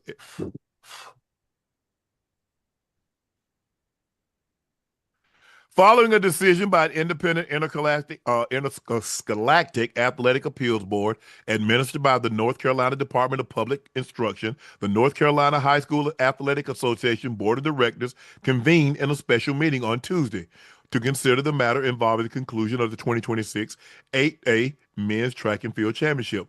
The appeals board vacated the disqualification by the 4x400 relay. After review and discussion, the North Carolina High School Athletic Association Board of Directors voted to declare Mallard Creek School and C.E. Jordan as co-champions of the 2026 8A Men's Track and Field State Championship. The board also voted to recognize Mallard Creek High School and I guess it's saying Howe High School as co-champions in the 4x4 meter relay. I agree with everything until the code. Yeah, I like the beat code. I don't like the code. I beat you. Now we got the same number of points, Joe, Ocho. We co-champions, but I beat you in the race. So in other words, I don't want to take you out. You guys celebrated. You guys were the champions. So I don't want to take that away. So I'm going to make y'all co-champions. No. Other than that, yeah, cool. I don't like it. Yeah, I don't like it. But I'm not surprised because I almost got us disqualified doing the exact same. But I put the baton in the guy's face. I wasn't in front of him. I pulled up beside him, Ocho.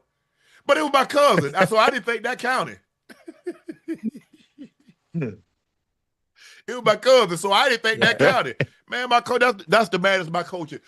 Only 2 times Coach Hall had ever been upset at me. I did something in practice. I did something in practice football. We was playing. I was linebacker, Ocho, and I made a tackle and I jumped up and said, "Yeah, graveyard, baby, this graveyard." And he's like, "Yeah, you tackle like that in practice. I wish you tackle like that in the game." Man, something went all the way through me. I went in the huddle. I called 53 Red Dog. I said, "I'm finna knock somebody out." As a blitz? 53 Red Dog. Oh, ready break. Boy, they pull. Ocho, Joe. The guard? You caught the guard? I caught the running back. yeah. Coach all say, "Sucker, you'll kill somebody." You get them like that. Go to the sideline. I told him, I said, the next person I hit, y'all gonna come get him. Go back and ask. It was 19. Yeah. Ask him. Go back and ask Gimville High School when I hit him. I ain't gonna call his name. I don't want to embarrass him. He probably got a wife, kid, probably got grandkids now. But he came and got him. You put that hat on him, huh? Did I? Oh, did I? Hey, you two little. Hey, I was like Reggie in a clump. Should I get him? Get him. Should I get him? Hey, you too little to play linebacker, man. Man, look here. And then my cousin, I got the baton, Ocho Joe, 4x8. It was third leg, 4x4. He probably had me about 15 meters. You came and got him? I got that baton to 4x4. I said, "Cuz, I'm coming." I just paced it. At 300. No, probably back at 2. At the 2, I was about 5 yards behind him. Did I pass? I said, "Nah, I don't want to spend no extra energy." When we came out the curve. I said, "I told you I'm the best sharp." Man, Coach Hall came out that thing. "Sucker, don't you ever do that. You'll get us disqualified." Hey, them rules in track. That's the only 2 times Coach Hall has ever raised his voice at me. Only 2 times. Yeah, them rules in track strict, boy. Damn. Yeah, you can't do that. But I was dead ass wrong. But that was my his granddad and my granddaddy were brothers. So he Monty and Everett, they went to Reedsville. Me and my brother obviously went to Glenville. Yeah.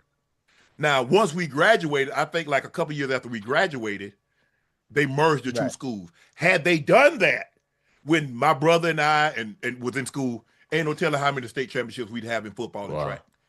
Not basketball, because we didn't have really tall guys. But football and track, you probably wouldn't be on 8. There would be no freshmen on the relay teams. You'd probably have to wait till you're a junior or senior to be on the relay teams. At least. Oh, we had some guys that could run, but it was split up. They ain't know. In football, yeah, you ain't starting. Ain't no freshman starting. Damn. Ain't nothing like going to them track meets, boy. Ain't nothing like. My brother probably would have been the only freshman that would have started because he started as a freshman at quarterback. But my brother ran like 500 meters, and they ran the veer, so he got the edge. It was over. Hey, speaking of track, I got a question.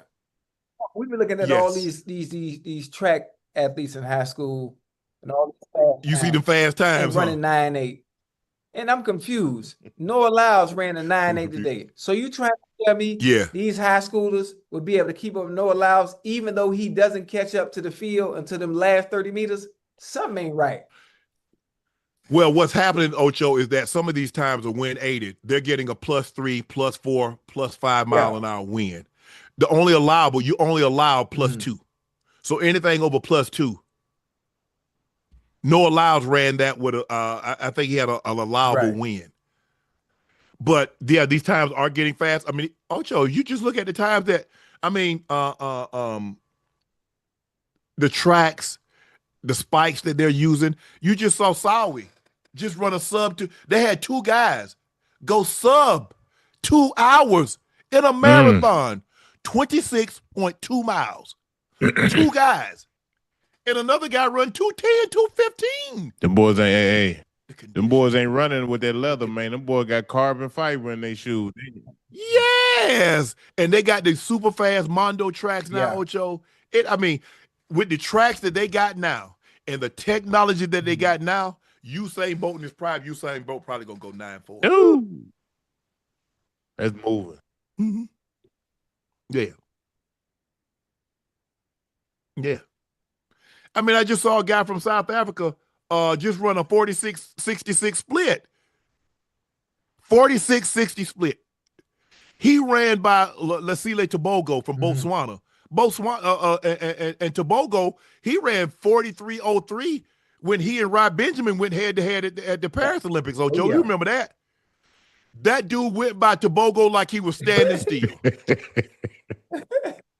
And Tobogo is a low 44, maybe even a 43 in the open 4. And he went by him like he was standing still. These guys different now, Ocho. These guys, these kids run. Ocho, this girl, you see this 14-year-old girl ran 22.70. Yeah, 2. Damn. Girls running 11.5 at 13, 14 years old. All right, it's time to play a fade presented by Prize Picks.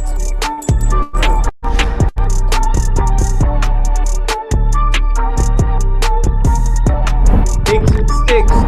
Grab your Twix. Oh, here we go. Hey. Dylan Harper will have it more or less than 5 rebounds. More or less. I'm saying more. Man, that little joker be doing everything, bro. The one thing we talked about this last night, their guards. Man, what? Vassell, Harper, Castle, they rebound. They do. They gain rebound. You're absolutely right. I'm going more also. Jalen Brunson, more or less than 1.5 made 3-point I ain't shots. gonna lie to y'all. It's hard to bet against Jalen Brunson now. I ain't gonna lie. Okay. There ain't nobody needs you to chime in here. Right. The boy been proving me wrong on all posters. I ain't gonna lie. I probably go more. I think he can make 2. Yep. I'm going with you. Julian Champagnie, he will have more than 2.5 made 3 baskets. More or less than 2.5. I'm saying more. Champagnie played great against the Knicks. I don't know if y'all know, but during the season this year, hell, he had a game where he had like 10, 11 threes against the Knicks. Mm-hmm. And he been shooting the leather off that thing. I'm gonna say more. Mm-hmm. I agree. Landry Shamet will have at least 7.5 points, more or less. This is where it gets tricky. Yeah, well, he had 16 the first game, Joe. And it get tricky though, Ocho. I think he'll have that because Joe, man, that Joker done made. He was 12 or 13 coming into the 3-point, and I think he made what? He made 3 or 5 threes or 3 or 6 threes yesterday. Man, so that man shooting 15 or 21 from 3. I know he's shooting. So if I'm San Antonio, I gotta eliminate some of these guys around Brunson and Cat. I can't let Shannon beat me. That's what I'm thinking. So I know they're gonna try to cut his water off. That's why I say it's tricky. What y'all thinking, man? Y'all, we going more? I'm going more. I think you gonna have All right. 8, at least 8. All right, bet. I'm gonna be damn sure counting because I can't wait to get on here tomorrow. $25 to win $150. Download the app today. Use code Shannon to get $50 in lineups after you play your first $5 lineup. Prize Picks, preferred partner of the NBA. All right, it's time for our final segment of the evening. It's time for Q and A.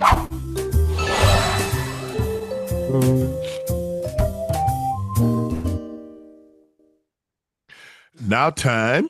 Here it is. Jiu-Jitsu, ISO. Just wanted to say congratulations. Arkansas, born and raised. Yes, sir. Pig. Woo pig. Yeah. ISO, what are some of the tips you have for losing visceral belly fat? I'm 6'1", 257, and I'm very, very athletic. I'm in the gym 5 days a week. Please help. Hey, you gotta do fasted cardio, bro. Fasted cardio meaning when you get your ass up in the morning, you need to do cardio first before you eat anything. Have your glass of water or a bottle of water. Get right to it. Whether you walking on a treadmill, whether you bicycling, whether you running, whether you doing hot yoga, I don't care what it is you do, but you need to do that on an empty stomach.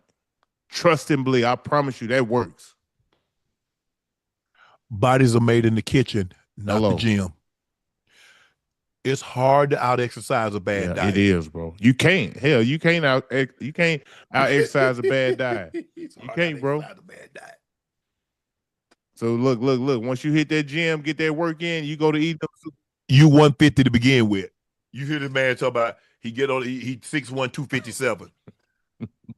You would never be 257. They can inject you. You can get a BBL and all that other stuff. You ain't going to be no 257.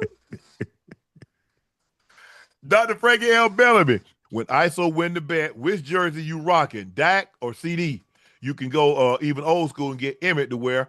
Which one you want? I'm gonna have them for you. Which one you want to wear? You want Roger Staubach? You want Damn. You want Emmitt Smith? You want Prime? What you want? You might want to tell him you ain't gonna lose. Yeah. I ain't gonna lose. Hey, Joe, you know what, Joe? Look at this. Oh.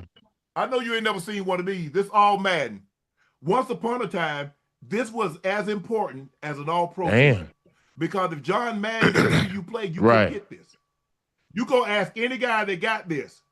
This is you remember Jerry Ball? Jerry Ball played with the Detroit Lions. He had a company called Icebox, and he made these. So I wouldn't put up one of this. If you don't like this one, this is a leather one. I like that. I like that. Yeah. What you mean you wouldn't have put it? What? Hold on. Hey, Ocho, or maybe you like the Letterman jacket. No, I like the other one. I like that leather, that black one. Or this recently got put into the East-West Shrine Hall of Fame. This is the actual I like jersey. that one. I like that too, Unc. I like that too. Boy. And I know you like the number 2. I had to come over there and go shopping, boy. So I'm just saying, like I said, Ocho, I don't know if you ever played in front of John Madden, but Madden used to have to see you play in order to get that. And they used to give you these trophies. Man, that trophy was so damn heavy. My brother was all pro. John Madden loved my brother. One of the few guys that had his sleeves up in Green Bay. She could win it anytime. And I remember the first time I made it, I think it was 94. And then I made it 96, 97, 98. And then I went to the Ravens. I made it in 2000. So I was a 5-time All Madden. But it was as important. It was more important than the Pro Bowl. You would much rather make All Madden than make the Pro Bowl. Much, much rather make John Madden team, because John Madden was the end all. When John Madden and Pat Summerall, like, Lord, first of all, you the game of the week. Yeah. You know, hey, you the game of the week. And he come That Shannon Sharpe could play in any era. Oh, man.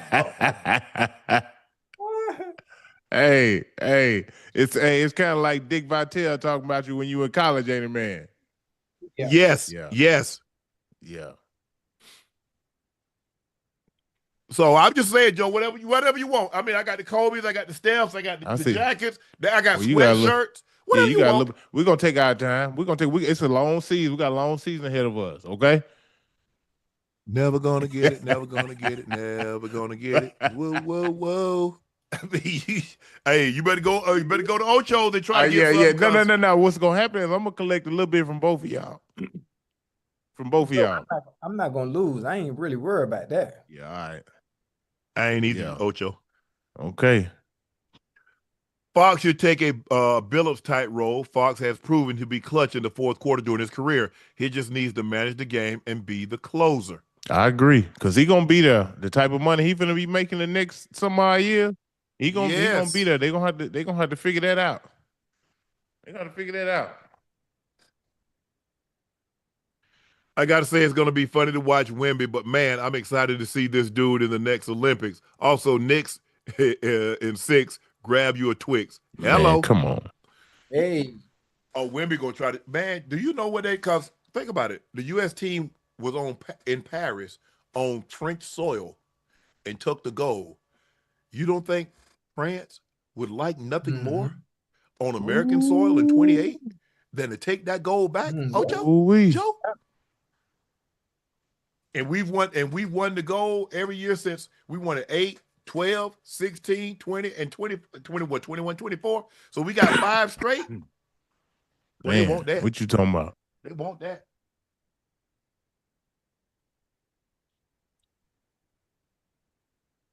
Please tell me you saw Ocho Nightcap sign on Waffle House edit.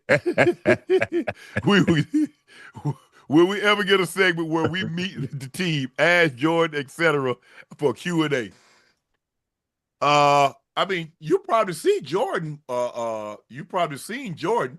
Y'all probably seen Ash. Didn't know what you was looking at. But Ash do not like the camera. Ash has always wanted to be behind the camera. So probably not. Jordan, you guys have seen Jordan. You see Jordan all the time because everybody that sees me in the airport, you've never seen me probably 90% of the time Jordan's going to be with me because we're going somewhere to take. Yeah. And even when I come to Atlanta, that's the only thing because like sometimes I come a day earlier and he comes a day later. But like when I'm going to LA or I'm going, you're gonna see Jordan. Big 3, here's a scenario. Y'all on vacay in the Maldives with y'all ladies on a day party boat. Boat power goes out 1 mile from shore. Coast Guard is 6 hours away. What's y'all next move? Sit my black ass right there and wait. We're only a mile out. Well, I'm hitting that water.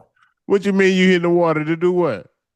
To backstroke, slow stroke, back to shore, a mile out? Man, a mile out? Boy, they gonna find you floating with the fishes, homeboy. I can make it. We in the Maldives, ain't nothing out there. Man, you ain't got that type of stamina, bro. Joe, ain't no current, ain't nothing moving. The water just still. That's a mile, Ocho, a mile of swimming. Joe, you don't got to swim. I don't think he realized how far a mile. I'm sitting right there till the Coast Guard comes. Listen, you can sit there for 6 hours. I ain't got nothing to do. Hell, I've been on the boat probably longer than that. I'm hitting that water, Joe. Yeah, hey, I don't see that, Ocho. Yeah, if I'm Michael Phelps, I might think about it. I'm not. You talk about swimming. I ain't talking about swimming, man. You get in there and just slow stroke that thing. Man, please. The last thing you want to do, getting tired on land is one thing. Getting tired in the water is something entirely different. Because your black ass can't stand up. What do you mean? Gotta be relaxed. You gonna leave Cambodia? You gonna leave Cambodia on the boat? Relax. She know how to swim. Hey, look here. I know Cambodia might be surrounded by water, but she ain't swimming no mile. Hey, it's nice and calm. Now I'm good. I'm gonna wait to the Coast Guard. I ain't got waiting too. Hey, Joe, you been out into the Maldives? No, I ain't been out there. Well, you know you're in the middle of nowhere, huh? Yeah. Yes. In the middle of nowhere, man. I had to stay out there, man. I was 6 days. I stayed at the underwater villa. Yeah. Yeah. You know, the villa, obviously I forgot the name of it, But you go to your room and you surrounded by the water, so you sleeping, the fish is swimming around, all that. Yeah. But listen, it was a great time. And then the fisherman told the homeboy, say, "Hey, that old hut number 3, they been getting busy all the time. Hey, The fish be telling your business." Hey, Ocho, is it mosquitoes out there? Nah, I ain't want none of that, Joe. Yeah. I just know it's far. You land out there, and you got to take a seaplane just to get to the bungalows. How far is that? That's about another 30-40 minute drive. I mean, plane ride. And I know to get to the Maldives, that's far. What? Hell yeah. It's about what, 16 hours, Not that, Ocho? and I ain't doing it no more. Hey, and when I get over there, I'm gonna put down a mean demonstration. Cause I'm over there. A mean one. Hey. Boy, hey, mama gonna get a mean one. Boy, that was a long flight, boy. It was nice though. The food, just the aesthetics, man. It was very nice, very nice. Yeah. Hey, I'm just saying. I'm with you. I'm with you, boy. Hey. All right, 16 hours. He's gonna be 16 hours with you know what going on, mama. So just so we clear. And new man, welcome to the team. I love seeing brothers climb to different heights. Can't nobody make me hate Unc. That's a good man. Thank you, bro. I appreciate that. I appreciate that. Yeah, I am so excited about Joe. Obviously, Ocho and I've been at this thing. September be 3 years. And hey, we found somebody for the longest time. It was just gonna be me and Ocho. But hey. Joe coming on and just wanted to make sure y'all like, man, get Joe. God, you might want something, but if somebody else don't want it, it doesn't make any sense. Right. Once he was bought in and like, hey, yeah, I want to be a part of this, it was a no-brainer for us. But we just had to make sure that's something that he wanted. And we didn't want to force that. We didn't want to make him seem like, man, Joe, you got to take this opportunity because if you don't, we're going to hire somebody else. No, we weren't. It was going to be Unc and Ocho. It was going to be Unc and Ocho for the next year after that. Hey. Because if Joe says, hey, I kind of want to do the same role that I'm doing, at X, Y, and Z, but he's like, hey, I want to be a part of this. Whatever you need, let me know. Yeah. So it was really a no-brainer. Hey, I appreciate it too. And I really want to thank the fans because they've been petitioning for this for so long, bro. Yes, you know what I mean? And I feel like if it wasn't for the fans, I don't know if this will happen. After every episode that we've all taped and had, they kept petitioning for me to be back on. So very appreciative and grateful for you guys. So thank you. Oh yeah. And I think once we did the Nightcap outside where we did all those events in New York, it was over after that. Yeah, after I put down that mean demonstration on y'all, it was a wrap. It was a wrap. Here we go. Then you see what I'm saying, Ocho? See what I'm saying? Now just keeping it 100. Then we got to keep it real, fella. We got to keep it real. Hey, Joe, you got to chill, Joe. You got to chill. You got to chill. We played 2K, my GM, this Kobe era 2002. Man, I'm giving these boys that work with ISO and Al, go check out this chat. Would y'all rather be blind or deaf? Oh, give me deaf. Yeah. I got to be able to. Deaf, I damn near can't see now. I got to be able to see. Sometimes when they be talking foolish, I pretend I can't hear it now. Say, say, like my dad say, boy, I'm far from crazy, but I can play crazy. You know what I'm talking about? Yeah, I play crazy. Yeah. I know. And the thing, also, if you didn't see and you've been blind all your life, it's cool. But if you had your sight and lose it, or if you've been deaf your whole life or had your hearing and lose it, I think that is different. Woo. Like, so if you've never had sight, you don't really know what it's like to see. So you just, everything, all the other senses are become heightened. Your sense of taste, your sense of smell, your hearing become, the touch, everything's become heightened to compensate. But man, I mean, you have to be hit that Ray Charles. You have to feel them. Okay. Yeah. Oh yeah. Oh, little tiny, small joint. Yeah. Ocho getting mollywop for free. King ISO, please give the people what they want. Ocho drooling on the You canvas. already know it. Y'all already know it. Y'all already know how I'm Hey, gonna do it. Joe gonna be in trouble, because he don't understand. After being there with all these boys that do it at the highest level, you feel me? The past 8 years, you gonna be like 3 or 4 steps behind, Joe. You crazy hell. I'm just telling you. I'm telling you ahead of time. You crazy. Hey. I'm gonna use this jab. I'm gonna stay on that phone and use this jab. Ain't nothing you gonna be able to do. Hey, Joe. He ain't gonna be able to get inside. If Joe. he do, he gonna have to take 2, 3 of these, and they're gonna put him down. That's what I'm trying to tell him. Hey, I don't even got to get inside. I could get him from distance and hit him when I want to. Man, please. You And crazy. every jab you throw, Joe, I'm finna parry that and come on through there, man. Nah, I promise you ain't. Ocho. Everything you throw, Joe, I'm gonna parry that thing and come on and do what I need to do. Chad, I can't wait to put. You gotta remember, when you throw that jab, you wide open, huh? No, not mine. Not the way I throw mine. Hey, I don't care how you throw it. You gotta let it go. And when you let it go, you wide open. Ocho, you ain't even gonna be in striking range because my reach so long, bro. You ain't gonna be able to get close I don't care nothing about your goddamn reach. Once I slip it, I'm gonna hit you in your face, boy. Okay, when I hit you in your damn throat, make your teeth click, and you hit you right there in the Adam's apple. We're gonna see what's gonna happen. I want you to keep talking now, because you just making it worse on yourself. Yeah, okay. We gonna see. We gonna see.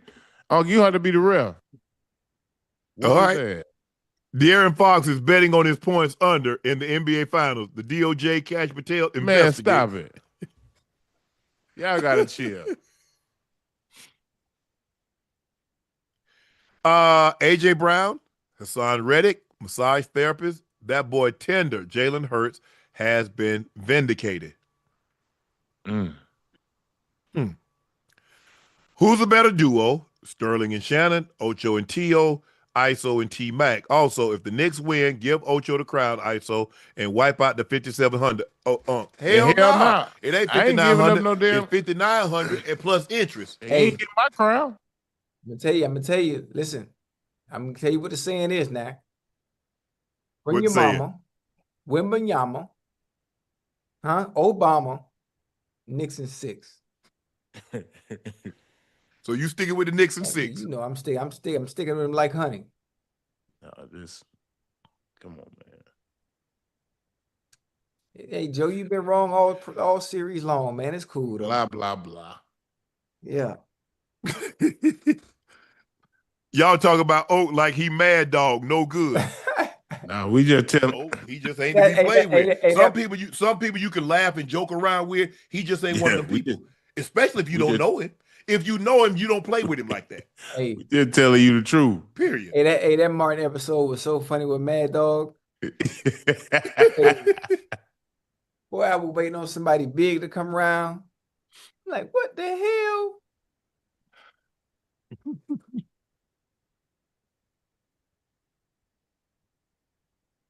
Hey, you see what Keyshawn did to Blueface? It's definitely levels. Ooh. Yeah. Keyshawn, baby, come on, man, what Blueface? I tried to tell Blueface, I said, man, I've been trying. I said, man, look here, man, them both professionals, man. Hey, hold on. Keyshawn out here whooping boys for fun, though. Yeah. He whooping boy. That young boy, there ain't nothing to be playing with. Nice. Him and Haney gonna get in there. Yeah, I mean, I heard reports, but you know how that be. Until the actual fighters say it's a go, and I saw him agree to it on Twitter. That's one thing, but it'd be so many different, many layers of people in the way. I want to see him put the name on the contract. Be a hell of a fight, though, boy. Ooh-wee. Send Oak to get your 5,900 from Ocho. Yeah, I need to say, Oak, here. Give me 4,000. You gonna send who? Hey. I'm gonna say, give me 4,000 and Ocho owe me 6. You can have it when you elect. You ain't even got to send hell, just send me. I'll do the same damn thing. No, you ain't, Joe. Damn, Joe. Hey, matter of fact, send Joe to come get it and watch what happens. Yeah. Send Joe to come get it. Yeah. Because I'm gonna fold you and Oakley up like a lawn. Hey, and it says 6,900 when I come get it, partner, because it's your interest. Hey, Joe, get it in the blood, then. Yeah, okay, I will. Say less. Yeah, get it in the blood. Hey, you better be willing to die about this 6'9". Yeah. Say less. Yeah, say Okay, less. Yeah. okay. Cowboys making the playoff this season. New and improved defense, new energy. Go Cowboys. Let's go, baby. Nah, Mike, it ain't happening. Whoa. You see, that wasn't me. That was Unc. You see what Yeah, I'm talking I know. about? Don't be on here poor mouthing talking about my Cowboy season ain't even started yet. Come on, man. Don't start acting like that. It already Huh? ended, though. It Nah, already ended. Nah, it ain't. Boy, looking good. Now, you know how Ocho is. I said, you know how Ocho is. What you mean? Ocho gonna be man. Ocho gonna be Joe. Didn't I tell you? See, you didn't think I know basketball, but I know football. What I tell you, Joe? No, Hey, my boy. about it, if I was able to predict basketball the way I have, college and the NBA, what you think will happen during football? Man, your ass just done got lucky hell. Oh, it's luck. Okay. Matter of fact, well, if I'm on a lucky streak, I'm finna go play the lotto tomorrow. Oh, go play it. Tell you, when we win, we're gonna be famous. Did Ocho Shiesty come through and to get that Funko yet? Ocho is 58 Savage. You get it in his 5,900. Yeah. O'Shea Shiesty coming through. Got to. AJ on some sucker-ish for that. That's a punk move. Can't say I disagree, Right. bro. I can't say I disagree. Ocho, if I honestly, Ocho, some things the CIA with waterboarding technique couldn't get out. I'm just being real with you, man. You take it. I hope maybe that was AI. Hell no, AI. You take it to your grave. Hell, Yeah. to do something like that, Joe. Yeah. To do something like that, Ocho. You know you taking it to your grave. I can't do that. We finally got someone who can defend the big Cowboys, the big blue Cowboys from Uncle Ocho. Welcome, Yes, King sir. Iso. It ain't you can't defend the indefensible. Whoa. You gotta chill, man. I'm just saying, you can't do that, Ocho. Joe. Can we get the season? But you're gonna find out the hard way. You're gonna find Okay. out the hard way. Okay. You're gonna find out the hard way. It just gets tougher as time goes on. Yeah. But hey. I just don't like to be the bearer of bad news. I really don't. Right. But sometimes you force me, that's what I gotta do. I That's bet. what I gotta do. All right. Thank you guys for joining us for another episode of Nightcap. Y'all know who I am. I'm your favorite Unc, and that's my partner and co-host. That's Liberty City's own. That's the former Pro Bowler, All-Pro, Bingo Ring of Fame honoree. That is Chad Ochocinco Johnson. And the permanent official third member of the Big Three, University of Arkansas alum, a 7-time NBA All-Star from the Atlanta Hawks, the smooth shooting two-guard. That is Iso Joe Johnson. Please make sure you hit the subscribe button. Please make sure you hit the like button and go subscribe to the Nightcap podcast feed wherever you get your podcast from. Thank you guys for your support and your continued support. Thank you for helping making Club Shay Shay and Nightcap. Hey, I think this week, Ocho Joe, we were number 13 on YouTube. Damn. For Nightcap, like 13. Jefferson's That's moving what's up, up. man. Yeah. We got to get that crack. I think we got a chance. We can get to the top 10. We get to the top 10. Football season ain't down in my mind. We get to the top 10. Routinely. Top 10 every week. That's it. That's our goal. But thank you guys because you guys make it possible. You guys make it all worthwhile. Those looking to purchase a bottle of Shea by Leportier, head over to LeportierCognac.com to purchase you a bottle if it's currently unavailable in a state or city near you. Here's a premium VSOP cognac, drinks like an XO, and we have it in 2 sizes. The 750 is the OG, the 375 is the junior, but it's the same great quality, the same great taste, the same smoothness. Don't take my word for it. Compare it, try it against other cognacs you've tried or looking to try, and you'll immediately be able to taste the difference. Please drink responsibly and stay safe. I want to thank everybody that came out tonight and supported the event. We greatly appreciate it. And I want to thank everybody that came out to Fort Benning, the Exchange, and got a bottle of Shea by Leportier and got it signed. Set a new record in a little over 2 hours. We did 65 cases. Look forward to coming to an Army base or an Air Force base or a Navy base near you very, very soon. So thank you, everybody, because this is a small token of us that we give back to the Gold Star families. I got an opportunity to thank a lot of people for their services. Some have retired, some are still serving currently. And I got an opportunity to thank a lot of those young men and women that, hey, what you guys do don't get enough credit. So everybody that came out to Fort Benning, thank you. Everybody that came out to the event tonight, thank you. So we'll see you tomorrow. I'm up. He's Ocho. He's Iso. Peace.